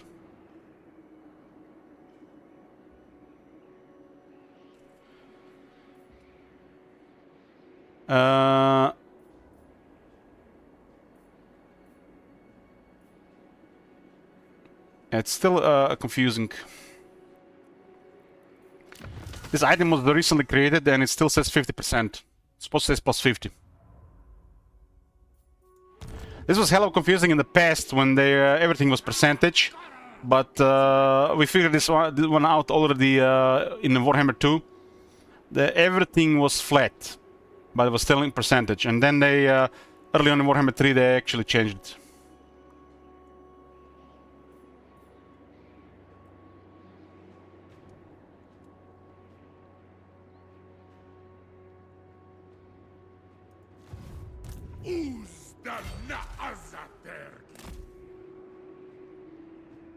I'm gonna hit this area here. I think we should not camp here.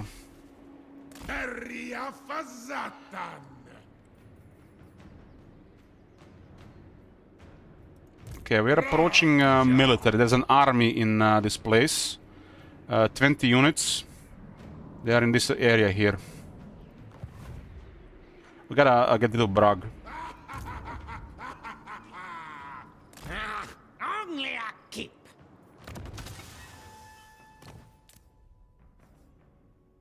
This does not work on this guy. So they didn't put him on the list.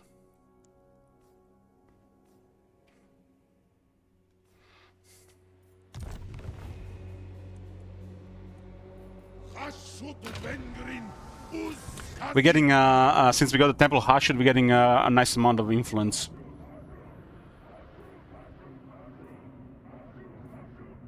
We should get all this easy stuff first.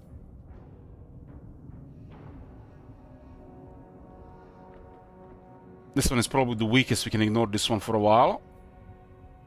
There's a little bit of money.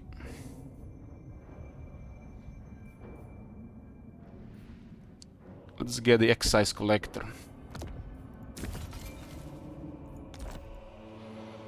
And nice to have positive income after all this time.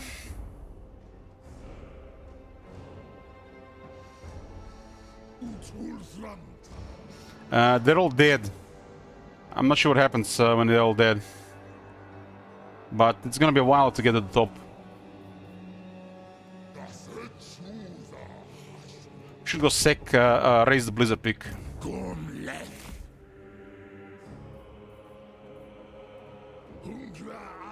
They're recruiting armies here. So as a garrison now, so they might not just consider coming here unless there's like a standard army. These guys are also fighting Archeon, and Archeon is has raised the place there. So they have to probably focus on Archeon with at least 2 armies.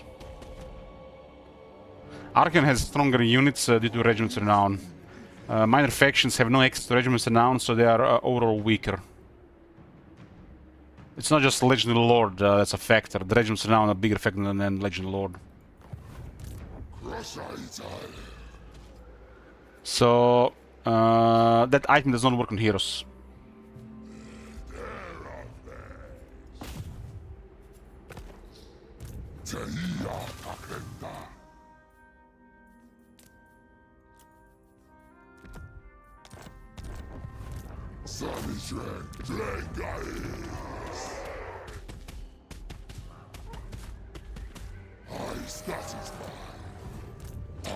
So we got an extra roll here, huh? And this guy can do critical damage to assault units and assault garrison. Once you get a trait.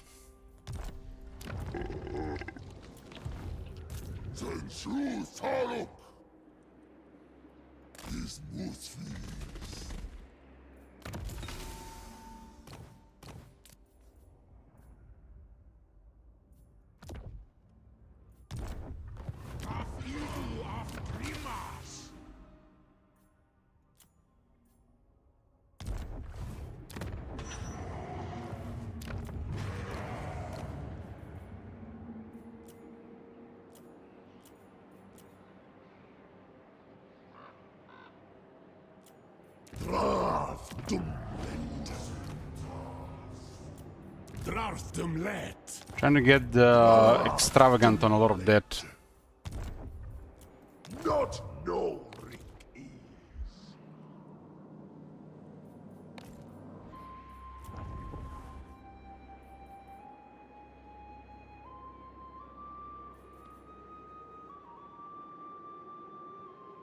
This is going negative. Why is this going negative?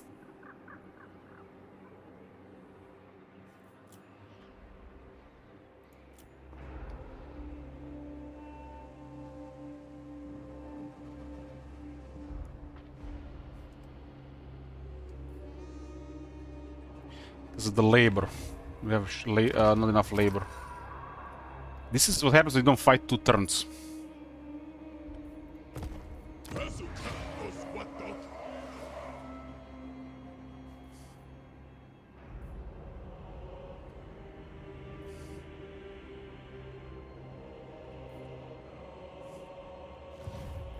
Best source of labor is battles and convoys. But I haven't had a battle in 2 turns and never had labor from convoy. I remember we had a labor, maybe one early on.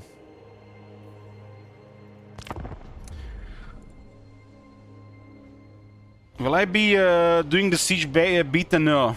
No, that's a waste of time. It's a fucking disaster.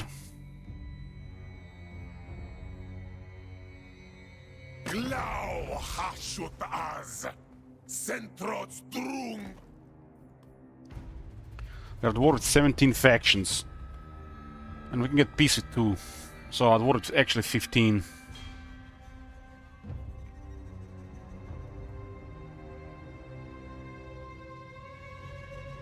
So Golted butchered Gors, but Vlad and Manfred and Kemal somehow survived. Okay, this is good. They're dealing with Archean, so we can attack up their settlements. Oh, Brag. Did he do this twice in a row? No, that was the last one. Was not assassinate. That guy's. This guy is tricky.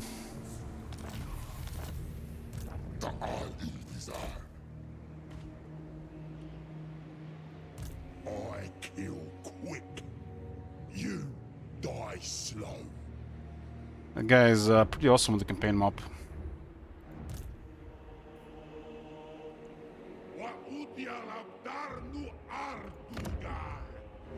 So we need to transfer this area next to Mami Ying. Hopefully we destroy a couple of armies on gold in the process. Doesn't look like there's an Empire army here. The Goldwood army actually has fled the area.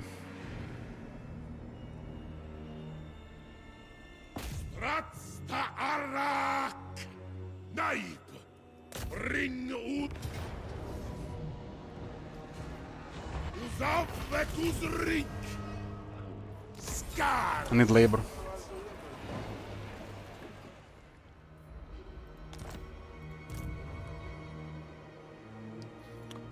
This thing here actually makes the rampage a lot better.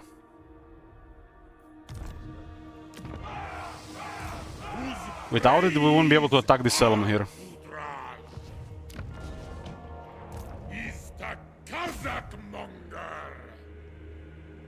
They're probably within 1 turn range here.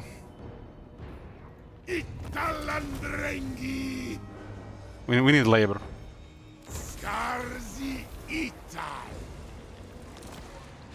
So it does seem like captives a noticeable thing.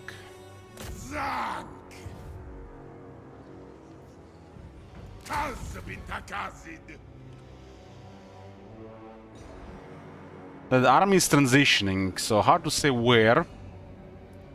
And we don't see the rest of the area.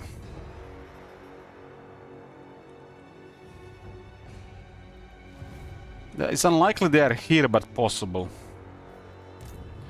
We should stay outside this element.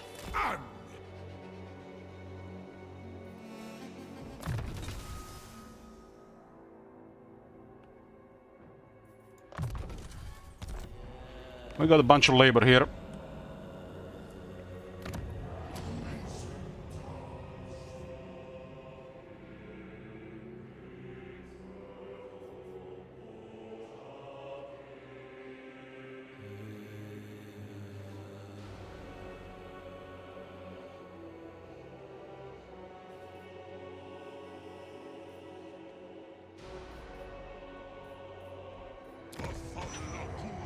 So as when control is active, you can do the other ones.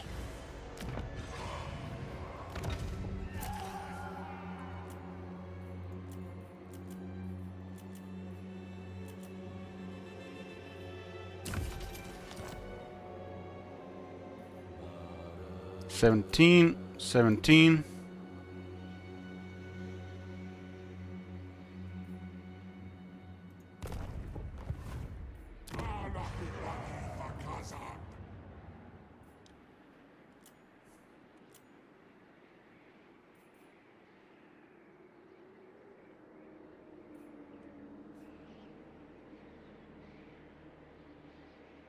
I mean, this is pretty straightforward. We just send the labor elsewhere for a bit.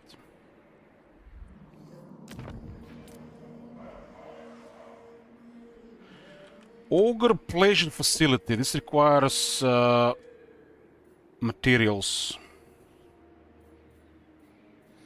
This one is useless here. Doesn't do anything. So this is a slot for another Infernal Castellan. On tier 3 you get capacity +1. Outposts can get you Infernal Castell, but it cannot get you other heroes.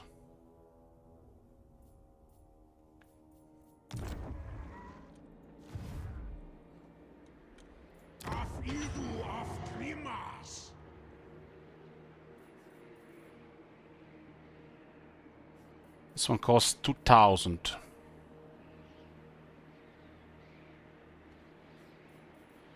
We can queue the manufacturer next turn.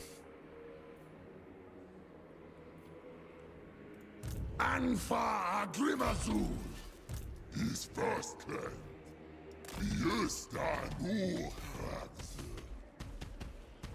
It's good the Archon is keeping them busy here.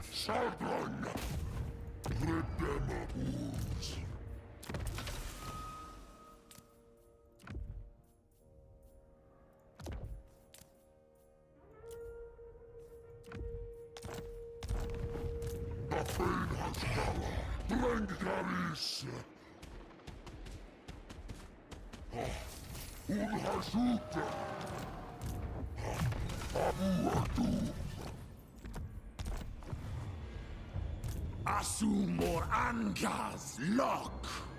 What do we get here? We get 600 labor or 1300 raw materials. I think I'll raise this.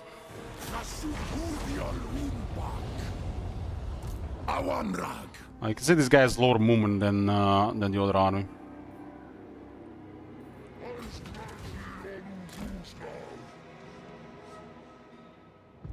I guess we could have still occupied it because the rampage interaction.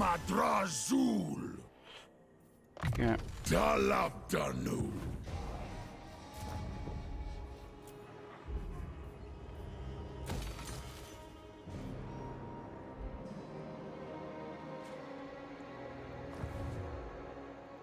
Bring me my doom, or you'll have yours. These guys have still rank 1 and 37 settlements. Like, I feel like we've done nothing here to them. Like, why are they getting settlements? They're slowly winning against Norskans now. Clan Helheim, what are you doing, guys? You're dwarves. Shoot some ogres.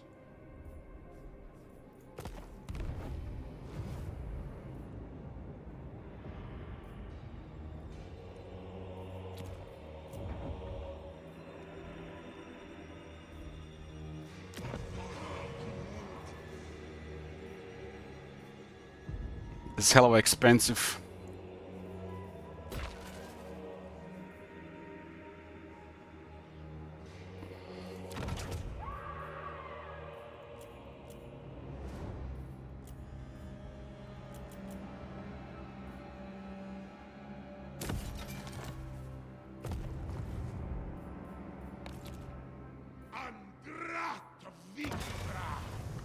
+6, +2, +1, +2.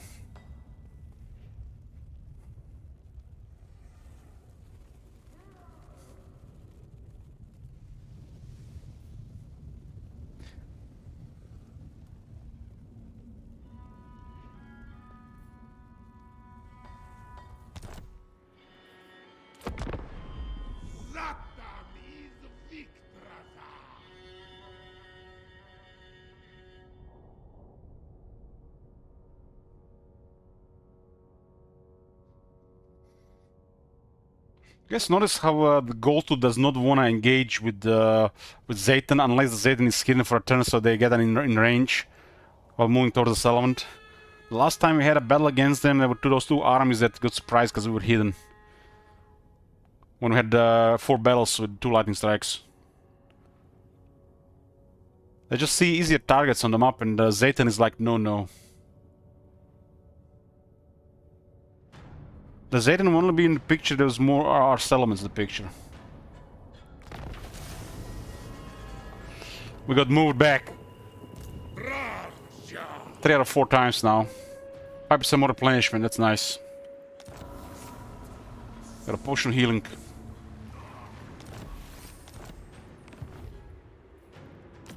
We have this seat now, the Black Alchemist gets a random enchanted item talisman item every 3 turns.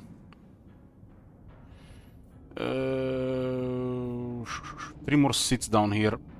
Armor of Contempt is a good army ability. That's actually a big deal when we get hit in melee with the 24 defense in a wide area.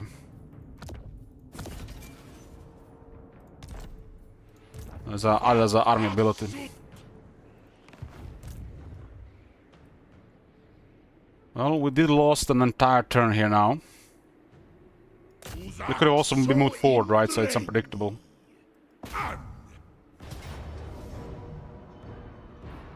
Takazak! Bello Kazig!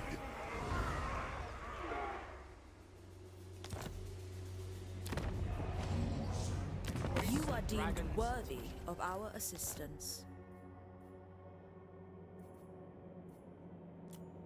Okay, they no longer don't have anything now that bothers us, so we can consider this stuff now to improve relations for the long term.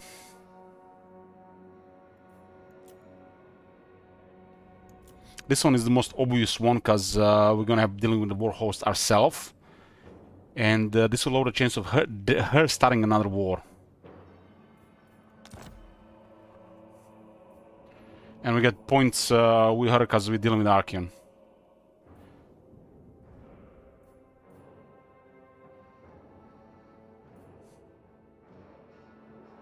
Despite your obvious sickness, I must accept.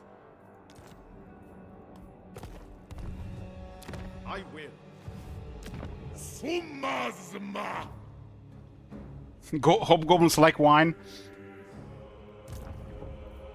Usta na azaterki! Anot okki!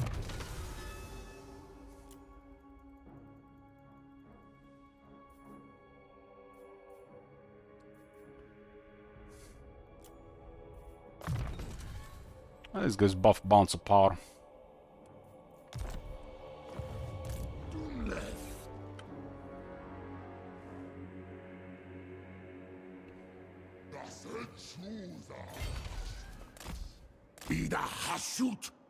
Their armies are clear since those 2 battles. It looks like they are currently invested against Archeon. They're very close to Confederation with Goldfoot from the looks of it.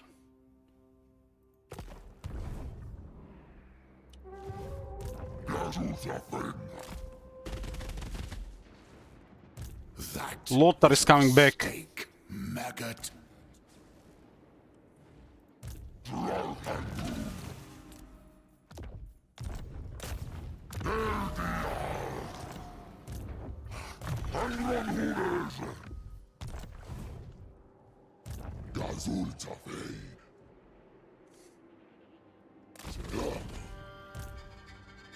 Star Drive.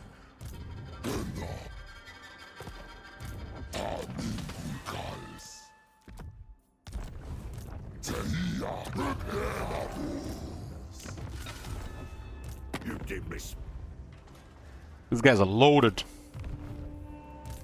his first claim. They might get killed by Bragg, but once the Gobo is back, we'll put him on Bragg. Bragg has a too high chance to kill people. As long as the guy's around, regular heroes are not even worth being around. I mean, we do have minus 20 and we'll get another 15, so he might do something. But we still gotta get rid of him with the regular guy. Whose praise are Budraj? Okay, this is good for balance of power.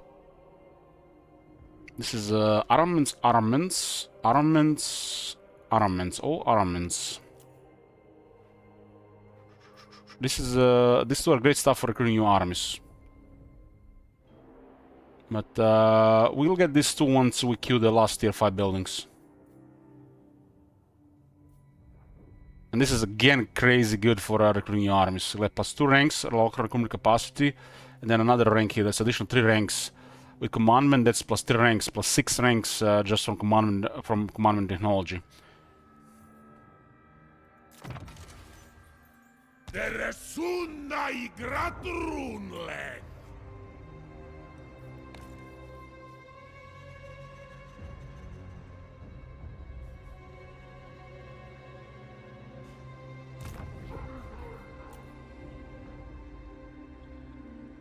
Does this fit here? It fits. Do you know who named him? Oh, oh, oh, oh!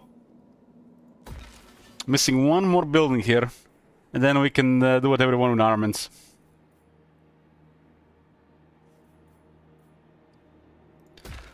This is, might even have enough as a turn here. So, this and the golden here.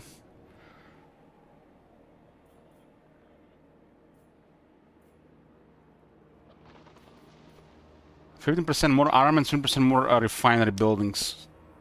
Armaments, there's like 2 buildings for armaments here. And 1 refinery.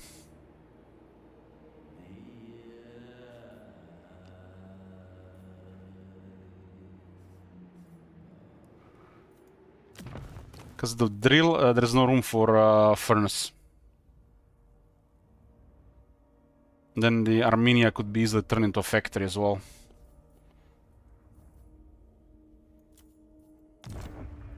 Better for a province without a drill or maybe a 4-slot province, 4-region province.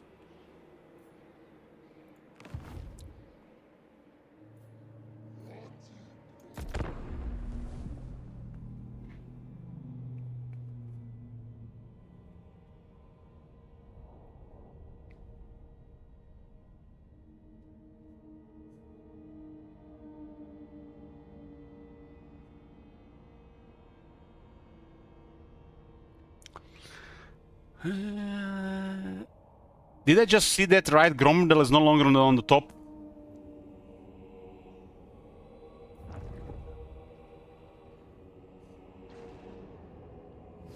Os magos! Da Arndo thretragi zatanda draj!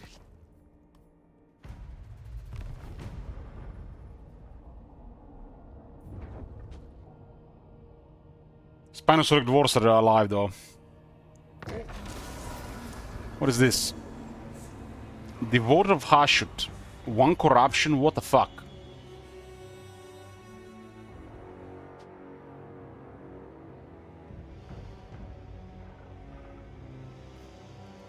What a piece of shit. 1 capacity for Bell Towers, finding some better stuff.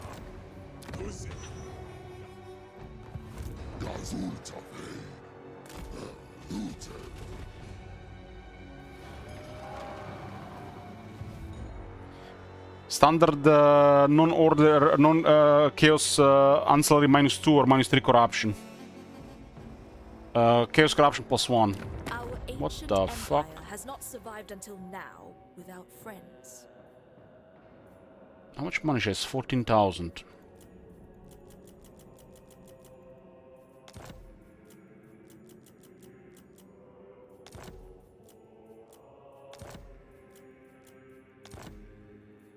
Income at 6,000, so she's constructing like crazy right now. She has a lot of money and it hasn't increased military in a bit. Unless she is taking some damage somewhere, which is unlikely. Her entire border is safe.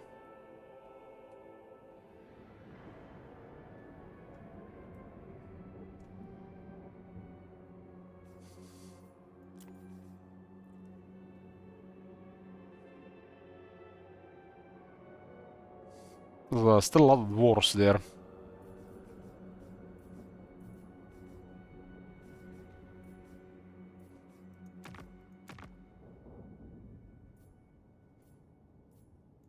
Vlad seems to be winning against Karakadrin.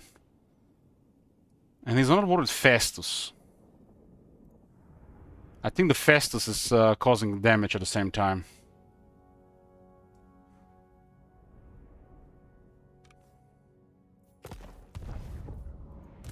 Raj Arbu!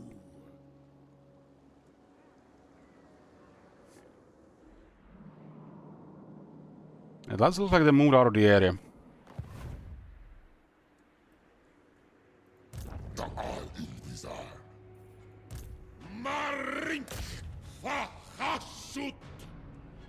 This is a crazy moment. They can't even plan for this, how much movement this is.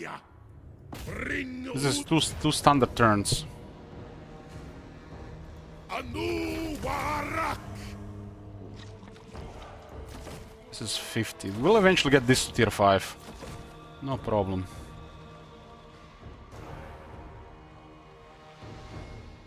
I think in our situation the labor is the most required. Got another one of these chalices, which is really shit.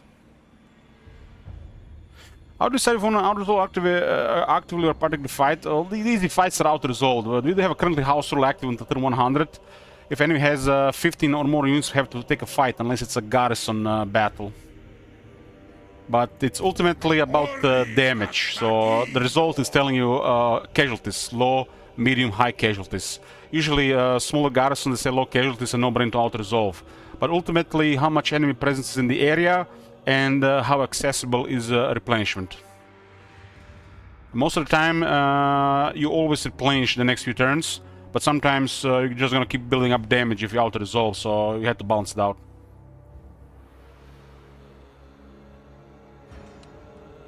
Right now there's no hero telling us where the enemy is, so we have to be more careful.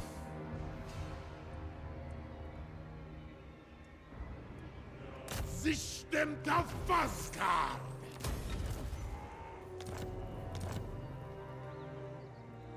No one tells a tyrant what to do!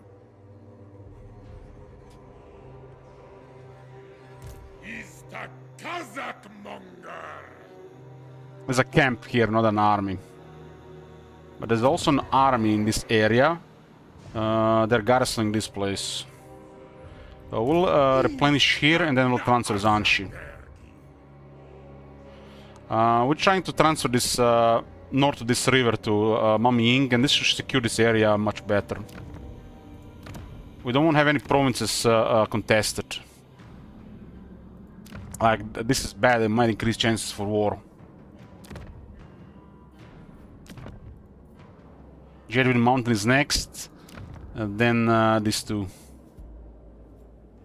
No, this one and then this 3. This is the other half of Gran Kate, so then there's the bottom half. How prosperous is the city you named? The new Zharr Kate. It's a full tier 3 factory. People are dying by the dozens per hour.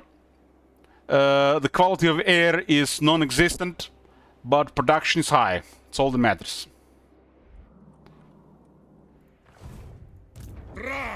Zharr!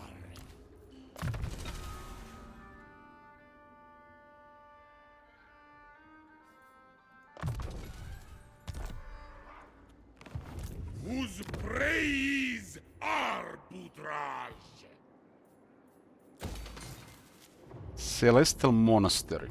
The struggle against the great enemy must be fought on multiple fronts. At this point, this is all good. We don't have to do anything. This is ideal at the moment. Unnecessary evil. She's at 19 settlements. How many do we have? 9? We are just a minor power. Why you know, guys, you know, sometimes I have a feeling the Chaos Dwarfs are the North Korea of Warhammer. Or am I just imagining things?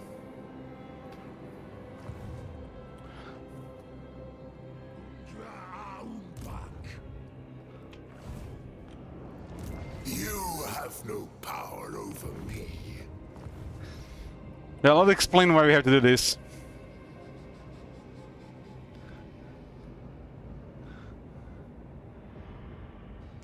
We planned to do this for Clan Ashen, but Clan Ashen got wrecked. Initially it was Mami Ying, then she got wrecked, then it was Clan Ashen, then it's Mami Ying again. If you've been watching this campaign, this has been a mess. And I've never meant to send Satan here. Never. I want to go west. But Goldtooth forced my hand.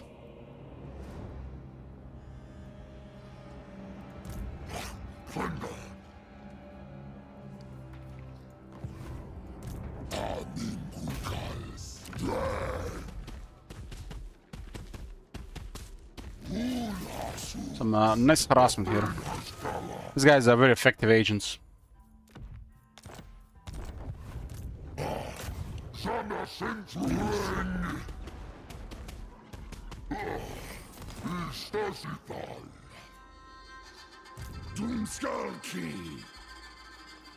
Okay, hopefully Chaos gets here and we get to destroy some armies. Flag.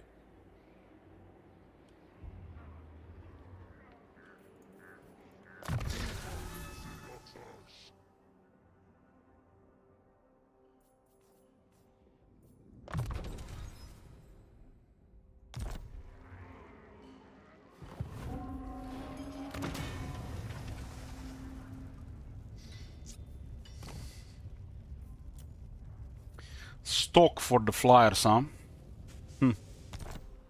That's cool.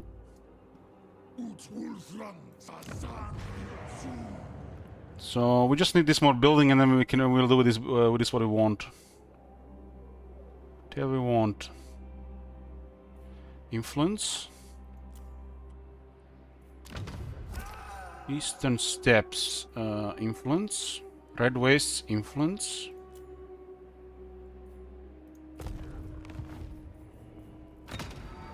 We're almost filled the tier 1.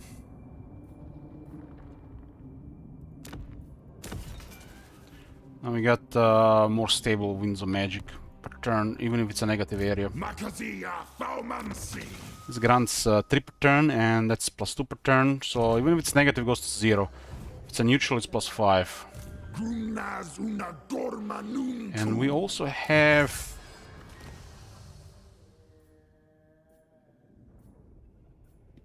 Wasn't there something else with the winds?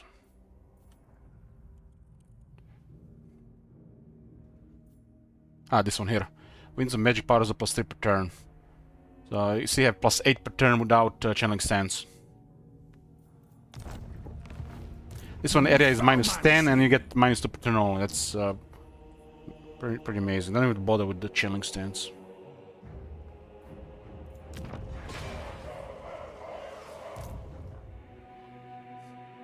One army can't even use more than 80 power with a dead wizard.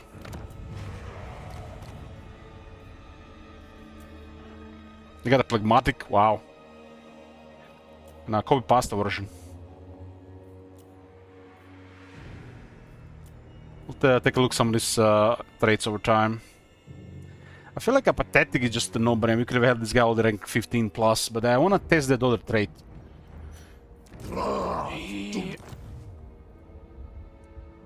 I think we'll just take a Pathetic in the future. As the campaign progresses, we don't want our heroes getting harassed in the army, and this gives them 20 ranks difference. So we recruit this Pathetic and start leveling him, and we roll for the other one for the 3rd slot.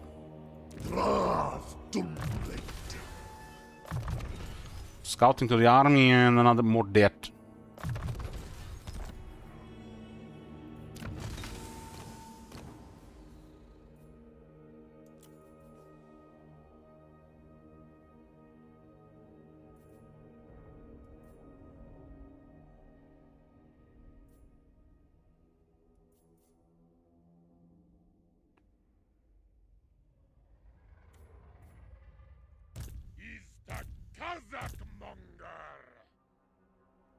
Asumor Angas Lock. His first claim. Drath Dumlit.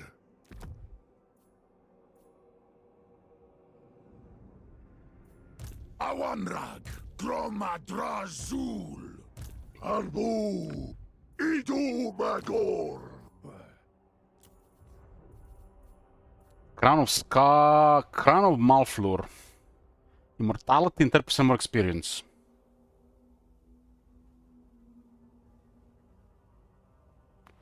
He'll be miscasting himself, huh? But this guy will be leveling for the next 20 ranks. And I really want Arcana and Forbidden Rod.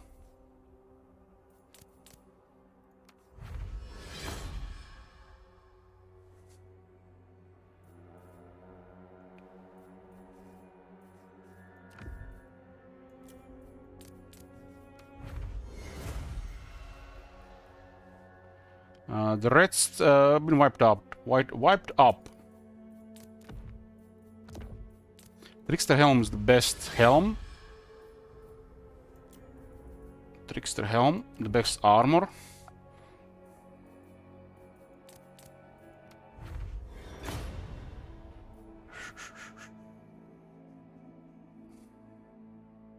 Because get the toughness and the barrier with combo with all the Trickster Shot, and then Forbidden Rod doesn't deal you any damage. This is not streamer lag, this is actually intentional, there's nothing else. I thought this was lucky, this is normal for this faction. Apparently there are only 2 rare items, Trickster Helm and Armor Destiny. So it's 50-50.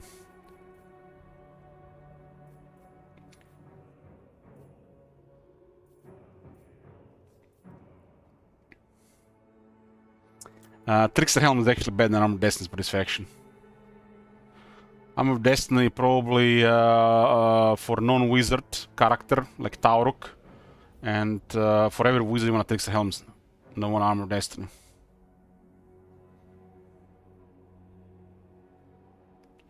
That's a really an oversight in design, because it always goes with the type that exists, and they have not created enough variety. Really big oversight. They haven't really put much thought in this, if you ask me.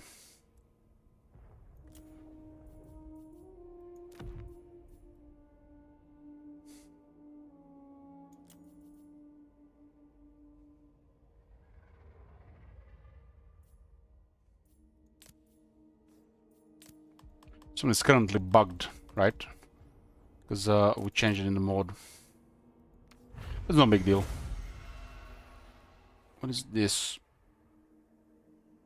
This is crap. This is for Talisman Preservation.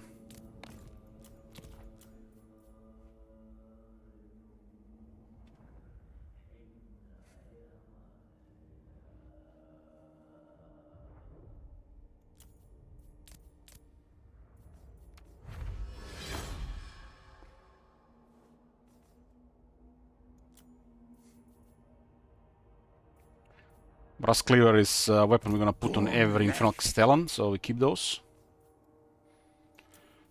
He doesn't need a talisman like a wizard does, though. Krutash arbutraj.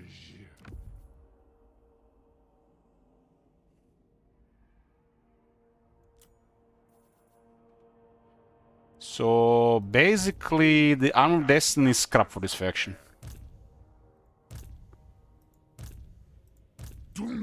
Because I'm not gonna be using Tauruks in battle. Tauruk or Overseer would be the only characters to use Armor of Destiny.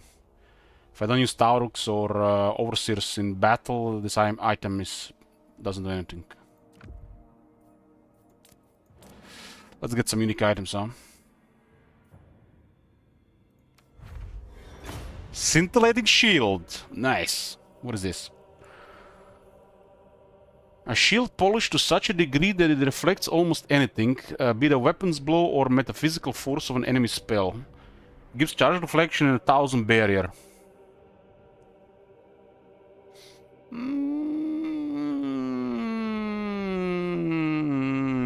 Yeah, I can see this being used.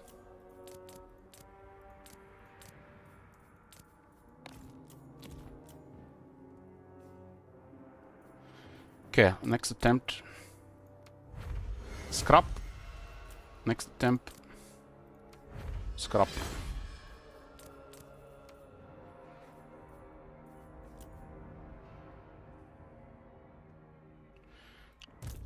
I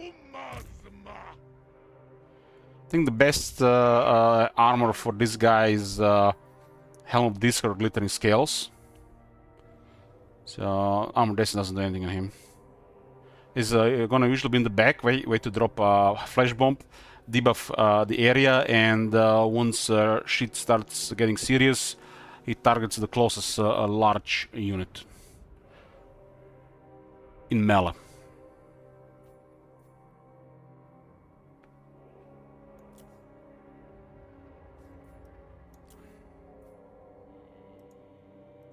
Doomleth.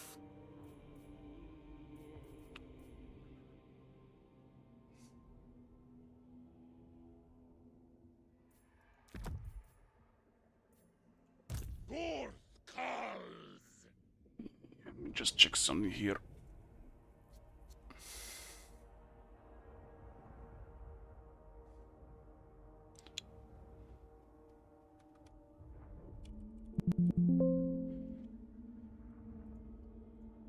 Helm disco duration is 25 seconds. It's pretty nice.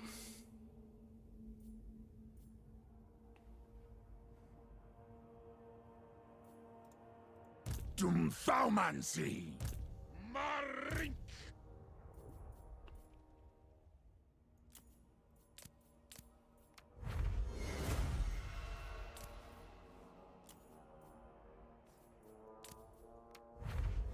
Another armor of destiny.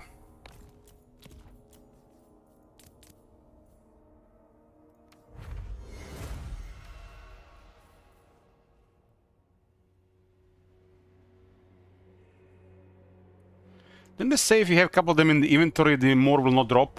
So maybe we need to keep 2 of them in the inventory, so a chance of a drop will be armor destiny with trickster helm or something else.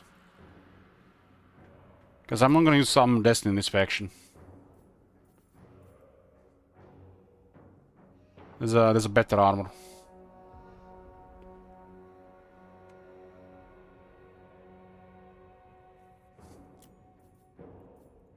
Whose praise?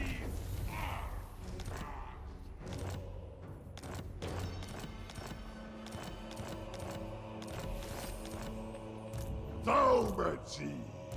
Marthaumancy. We'll start leveling this guy, and we'll still be looking for the third guy. Tundra Aumbach.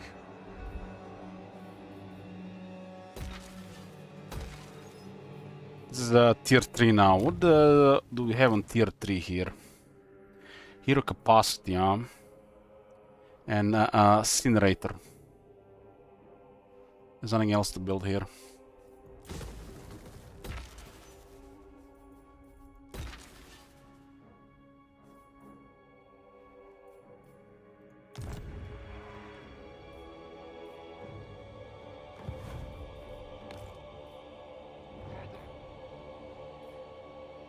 Income is getting more and more positive.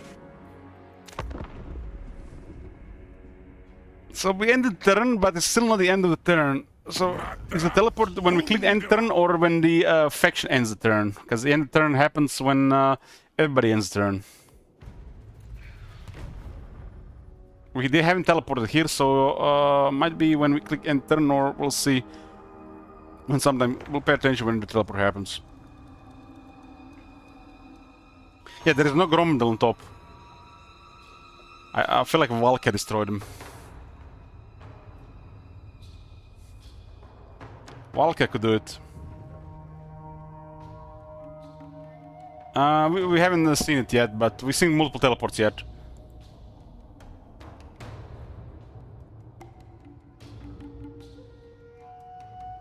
It looks like only 2 minor ogres left.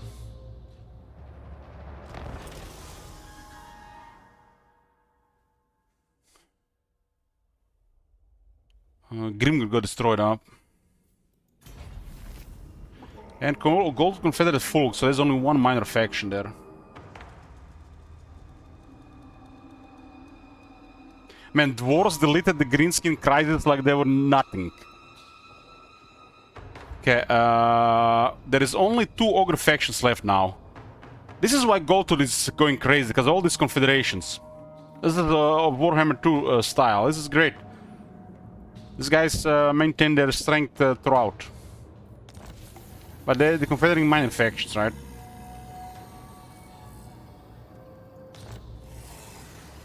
Kroger is finally down as well. Elspeth is down.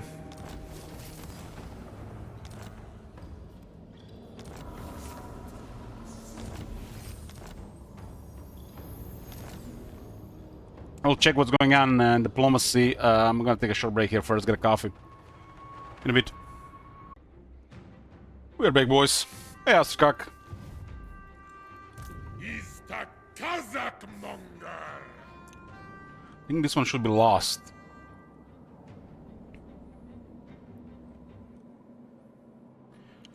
Man, this has been just a lot of stuff here just for this guy to do. How much does army cost? 3,900, and we have no supply lines. 3,900, 3,500. We do have 5% upkeep reduction, and this is 10% upkeep reduction.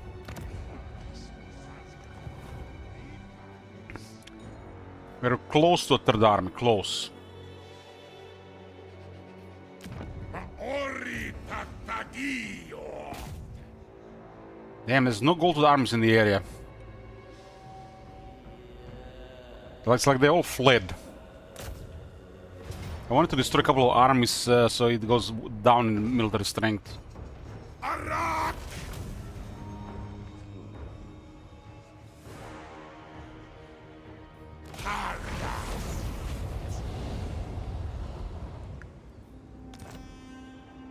Raj Arbu. Ankazid.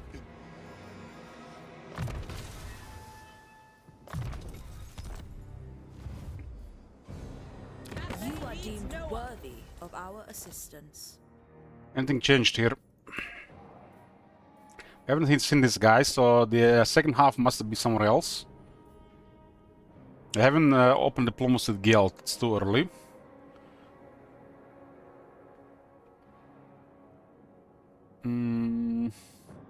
This is good.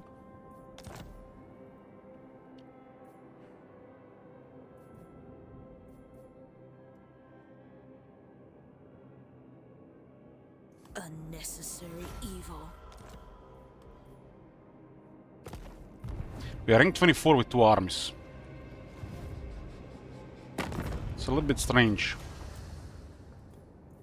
What the fuck? They got 42 settlements again.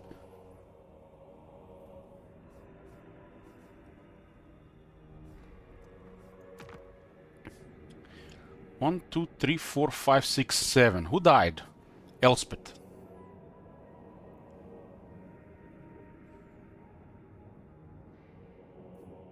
They've confederated one more faction.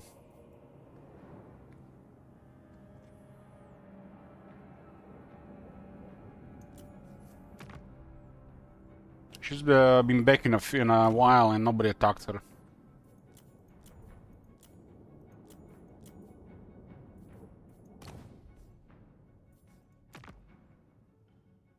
So Togri main enemies are basically Vlad. The Shroud has been doing some weird stuff there. I mean, if they high rolled, there's like... What is the difference? Like 20 potential? Maybe now that that is closed, that gap is closed by the Vampire Counts units mode. The buff mode.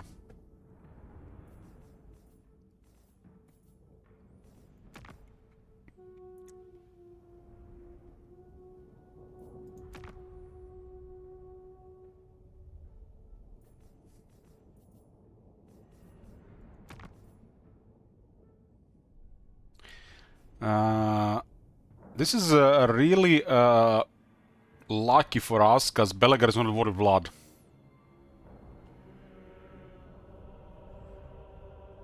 Look at this.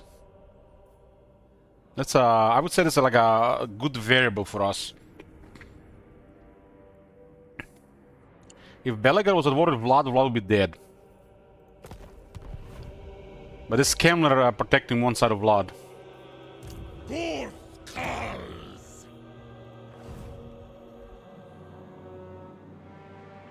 We're almost done with this area here, and then we can start poking the Empire there.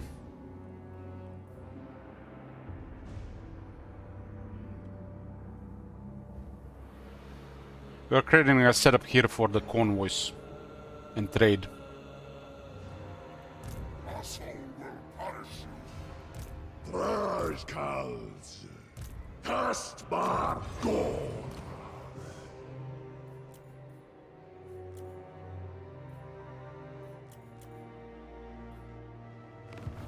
Okay, we're getting a second death sorcerer in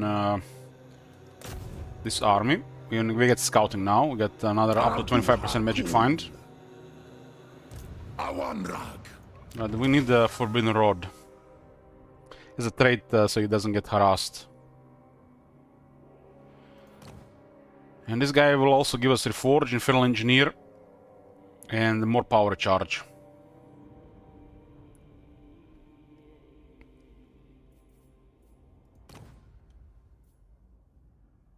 Kinda interesting that this guy found 2 unique items without scouting. And that is not even needful, but we have 50% extra chance from technology. Actually, he has the extra 10% chance, right? Yeah, he has extra 10% chance, so with technology, it's almost like he had scouting. With scouting, it's plus 50%, it's gonna be 60 base.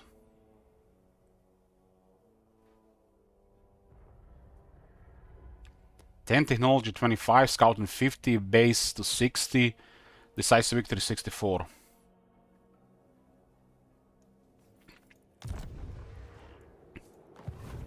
Makazia Thaumansi. Cross-eyed.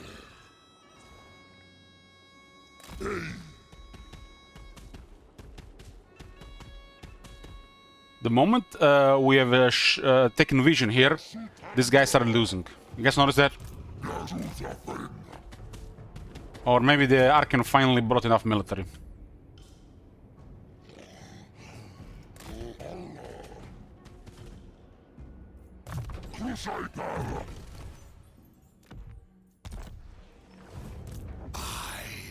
Will hunt you down. We all defeated like 4 or 5 armies of chaos with Saint Isaac. We have a bottleneck here, and as long as the army is hidden, we always have an advantage because they put themselves in harm's way.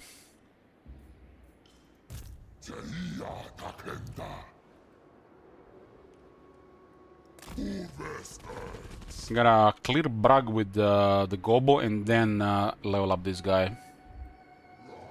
We are very close to an alliance with Mummy Inc., I think. But it's still not worth doing. Can we eat you? I think ogre-wise, there's only 2 ogres left in the world. Gold to Confederate most. Maybe Skrag is still up.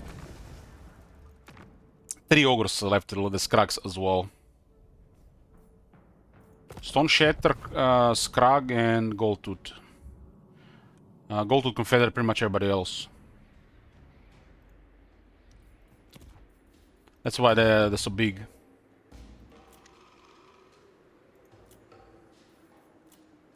Okay, is the capital fully built up now? Still need to upgrade the flyer building.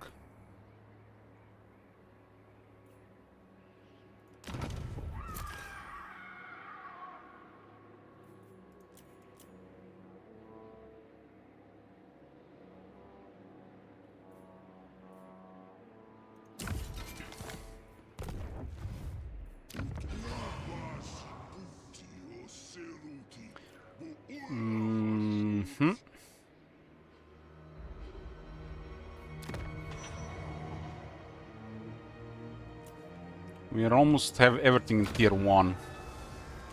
This one is not doing that much, but I'll take it because I want everything blue.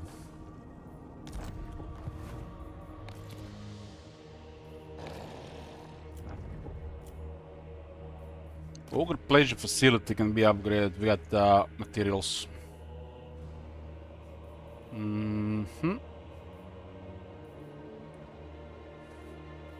Let's get more armaments.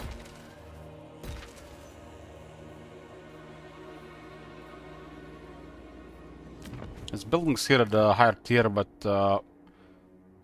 we don't need them yet.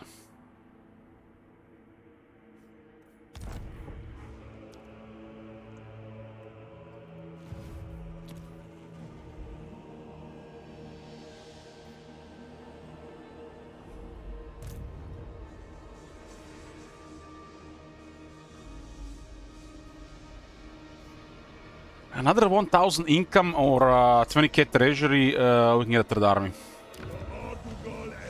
Third army will be led by this needful sorcerer prophet, or this one here actually. I mean, these two are the two next generals. The needful is hot, another 20 magic find.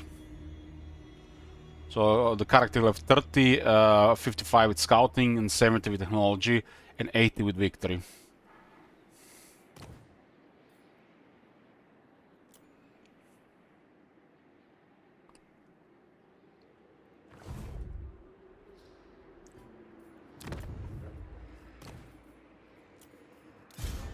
How close are we here for the stuff?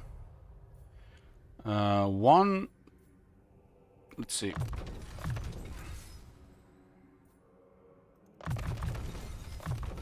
Missing 2 ranks, so this guy is on rank 11 for recruitment.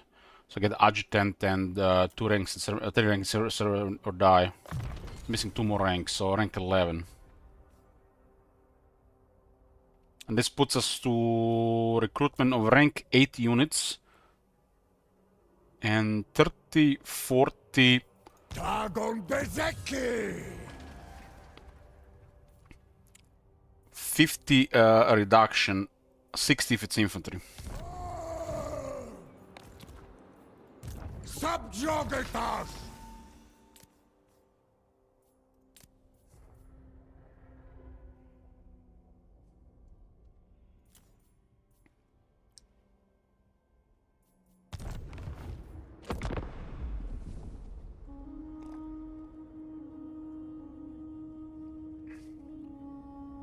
Six, 8.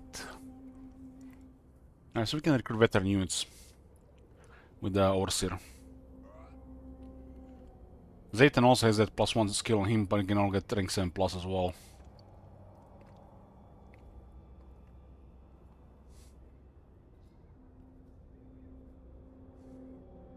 Rank 8 is very important on the melee infantry because they take longer to level up.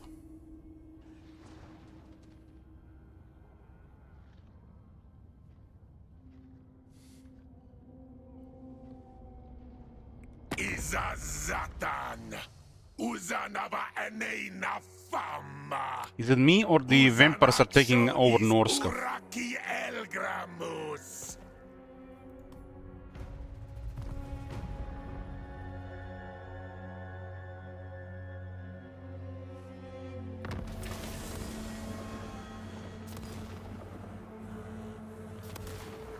Uh, 10% more ammunition, another Infernal Castellan. That's for third army.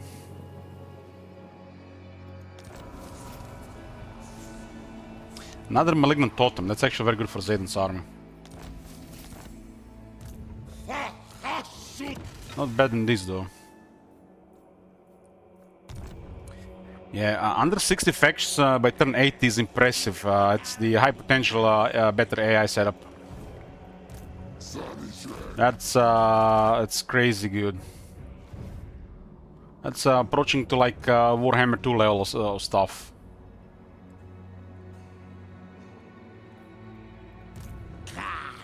Gordas, Boxtans, Secteria. Zharr! Vrik! Gerit! Alash!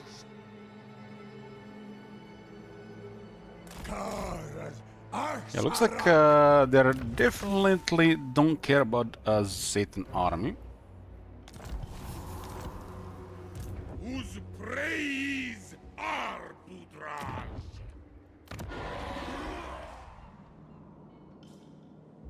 This is one region and one province here, and that's the northern side of Gankade clear.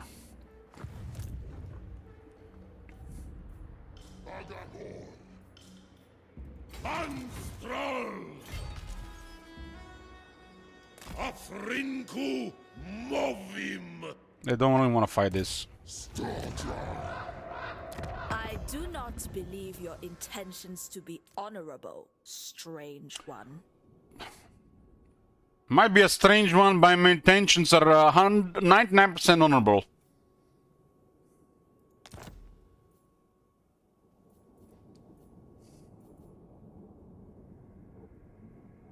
I leave it at 1%, so they think about it. Very well.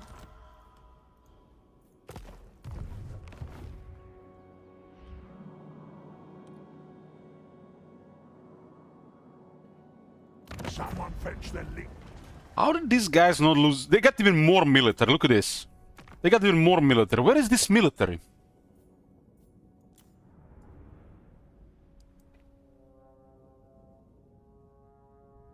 We're gonna find this somewhere like 20 armies moving around. Look at this red bar. Their armies have been avoiding Satan. There's been like 1 or 2 armies in the area. But where the hell's the rest of the military?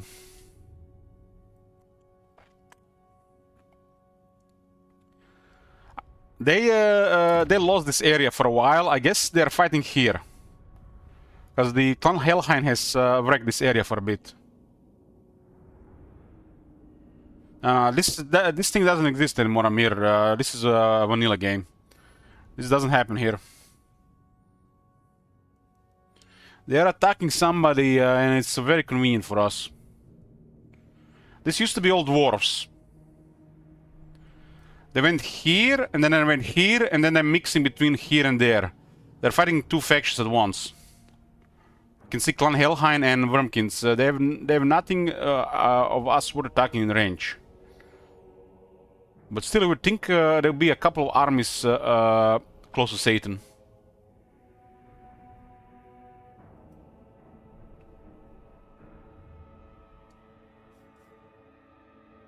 I assume there is about 7 to 9 armies here. And about 5 to 7 armies here. And 3 to 4 armies transitioning up and down here as we occupy settlements.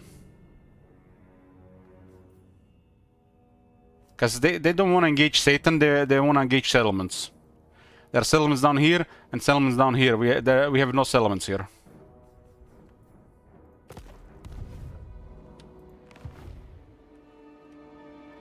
Who's the Na'azate?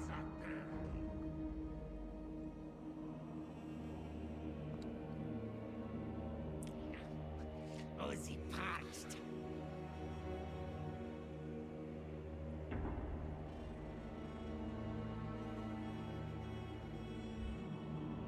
Yeah, this army is really strong. They want to send 2 really good armies to have a chance. And they have to attack on their turn, because we can lightning strike.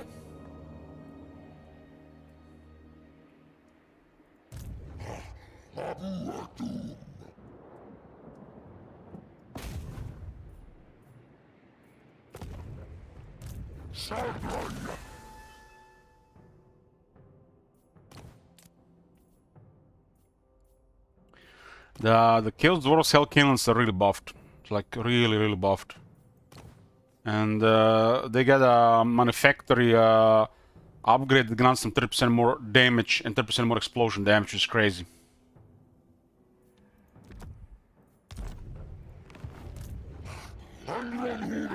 One of those Hell Cannons have an explosion almost as good as Queen Bess. Almost.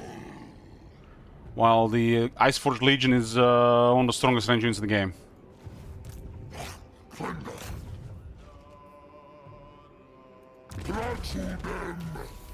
We got another Righteous Killer. The Hunter is still alive, huh?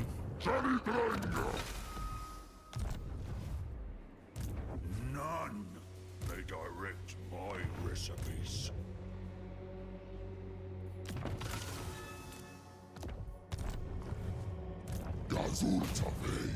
No heroes allowed.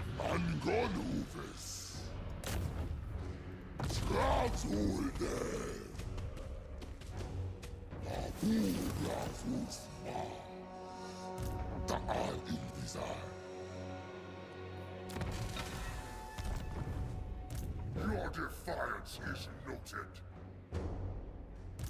You are a degenerate.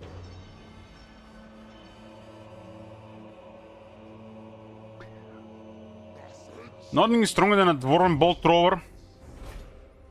I beg to differ. Hobgoblin Bolt Thrower at least 1% better. It's a power creep unit after all. Anfa Agrimazul.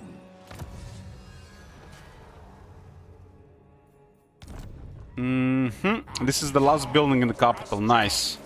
Now we can do whatever we want with armaments.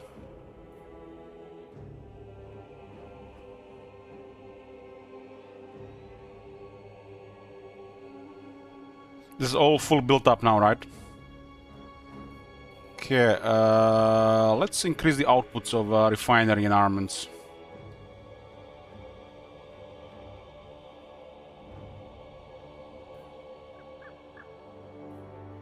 This is 2 buildings for armaments and 1 building for income.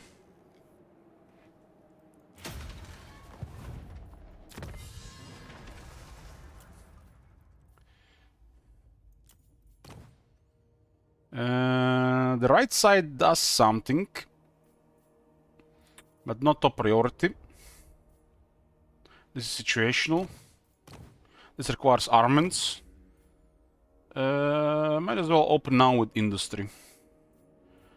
This stuff is a little bit better as we get more territories. Labor gain post-battle plus 5% all armies.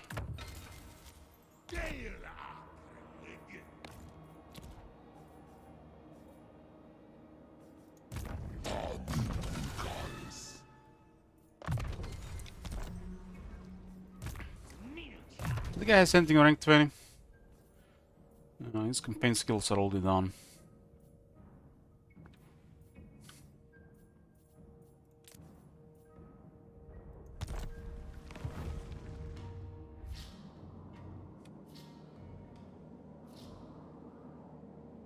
We are very close to start expanding a little bit to the west, but this thing has been taking a lot of time and effort.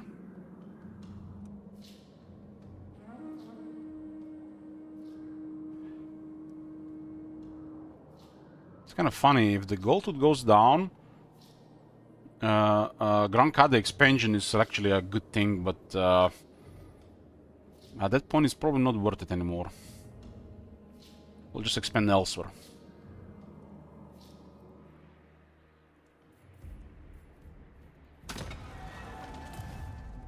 Okay, we got the entire tier 1. This one is not that good, but we'll take it anyways. This is 121, huh?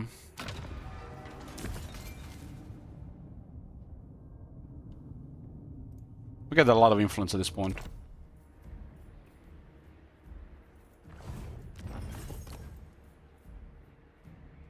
Give us a 6-5 per turn. So currently we got a buff to tariffs. Buff to tariffs of plus 60%.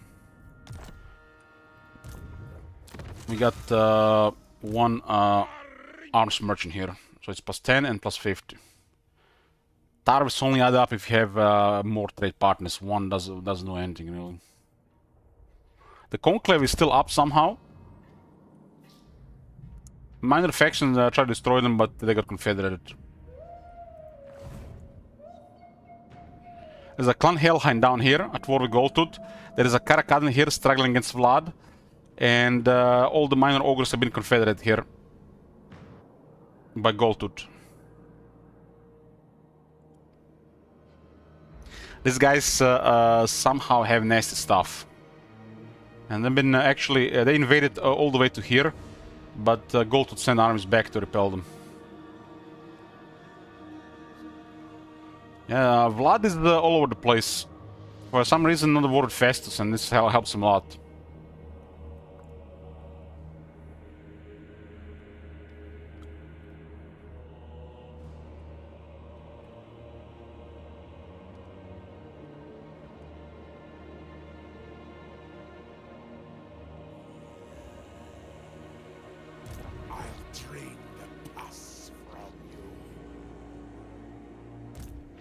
We've seen the Zharr been taken in the past, especially by Grimgor. But Nagashiza gets ignored if it's not a ruin. The air doesn't have a code to attack it. That's why we remove Clan Carrion unless it fits the campaign. So the AI can occupy Nagashizar as the campaign progresses.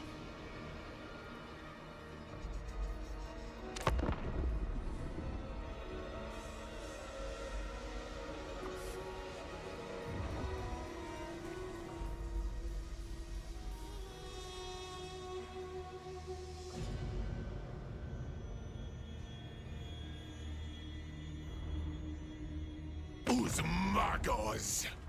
Da Arndo Thretragi Zatanda Draj! I think these guys are about to get killed by the Wormkins, and the Goldtooth moved in on them.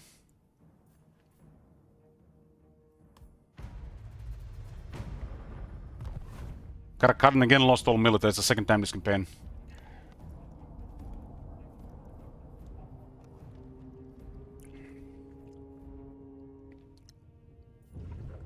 Manfred can't seem to finish off Torek for some reason.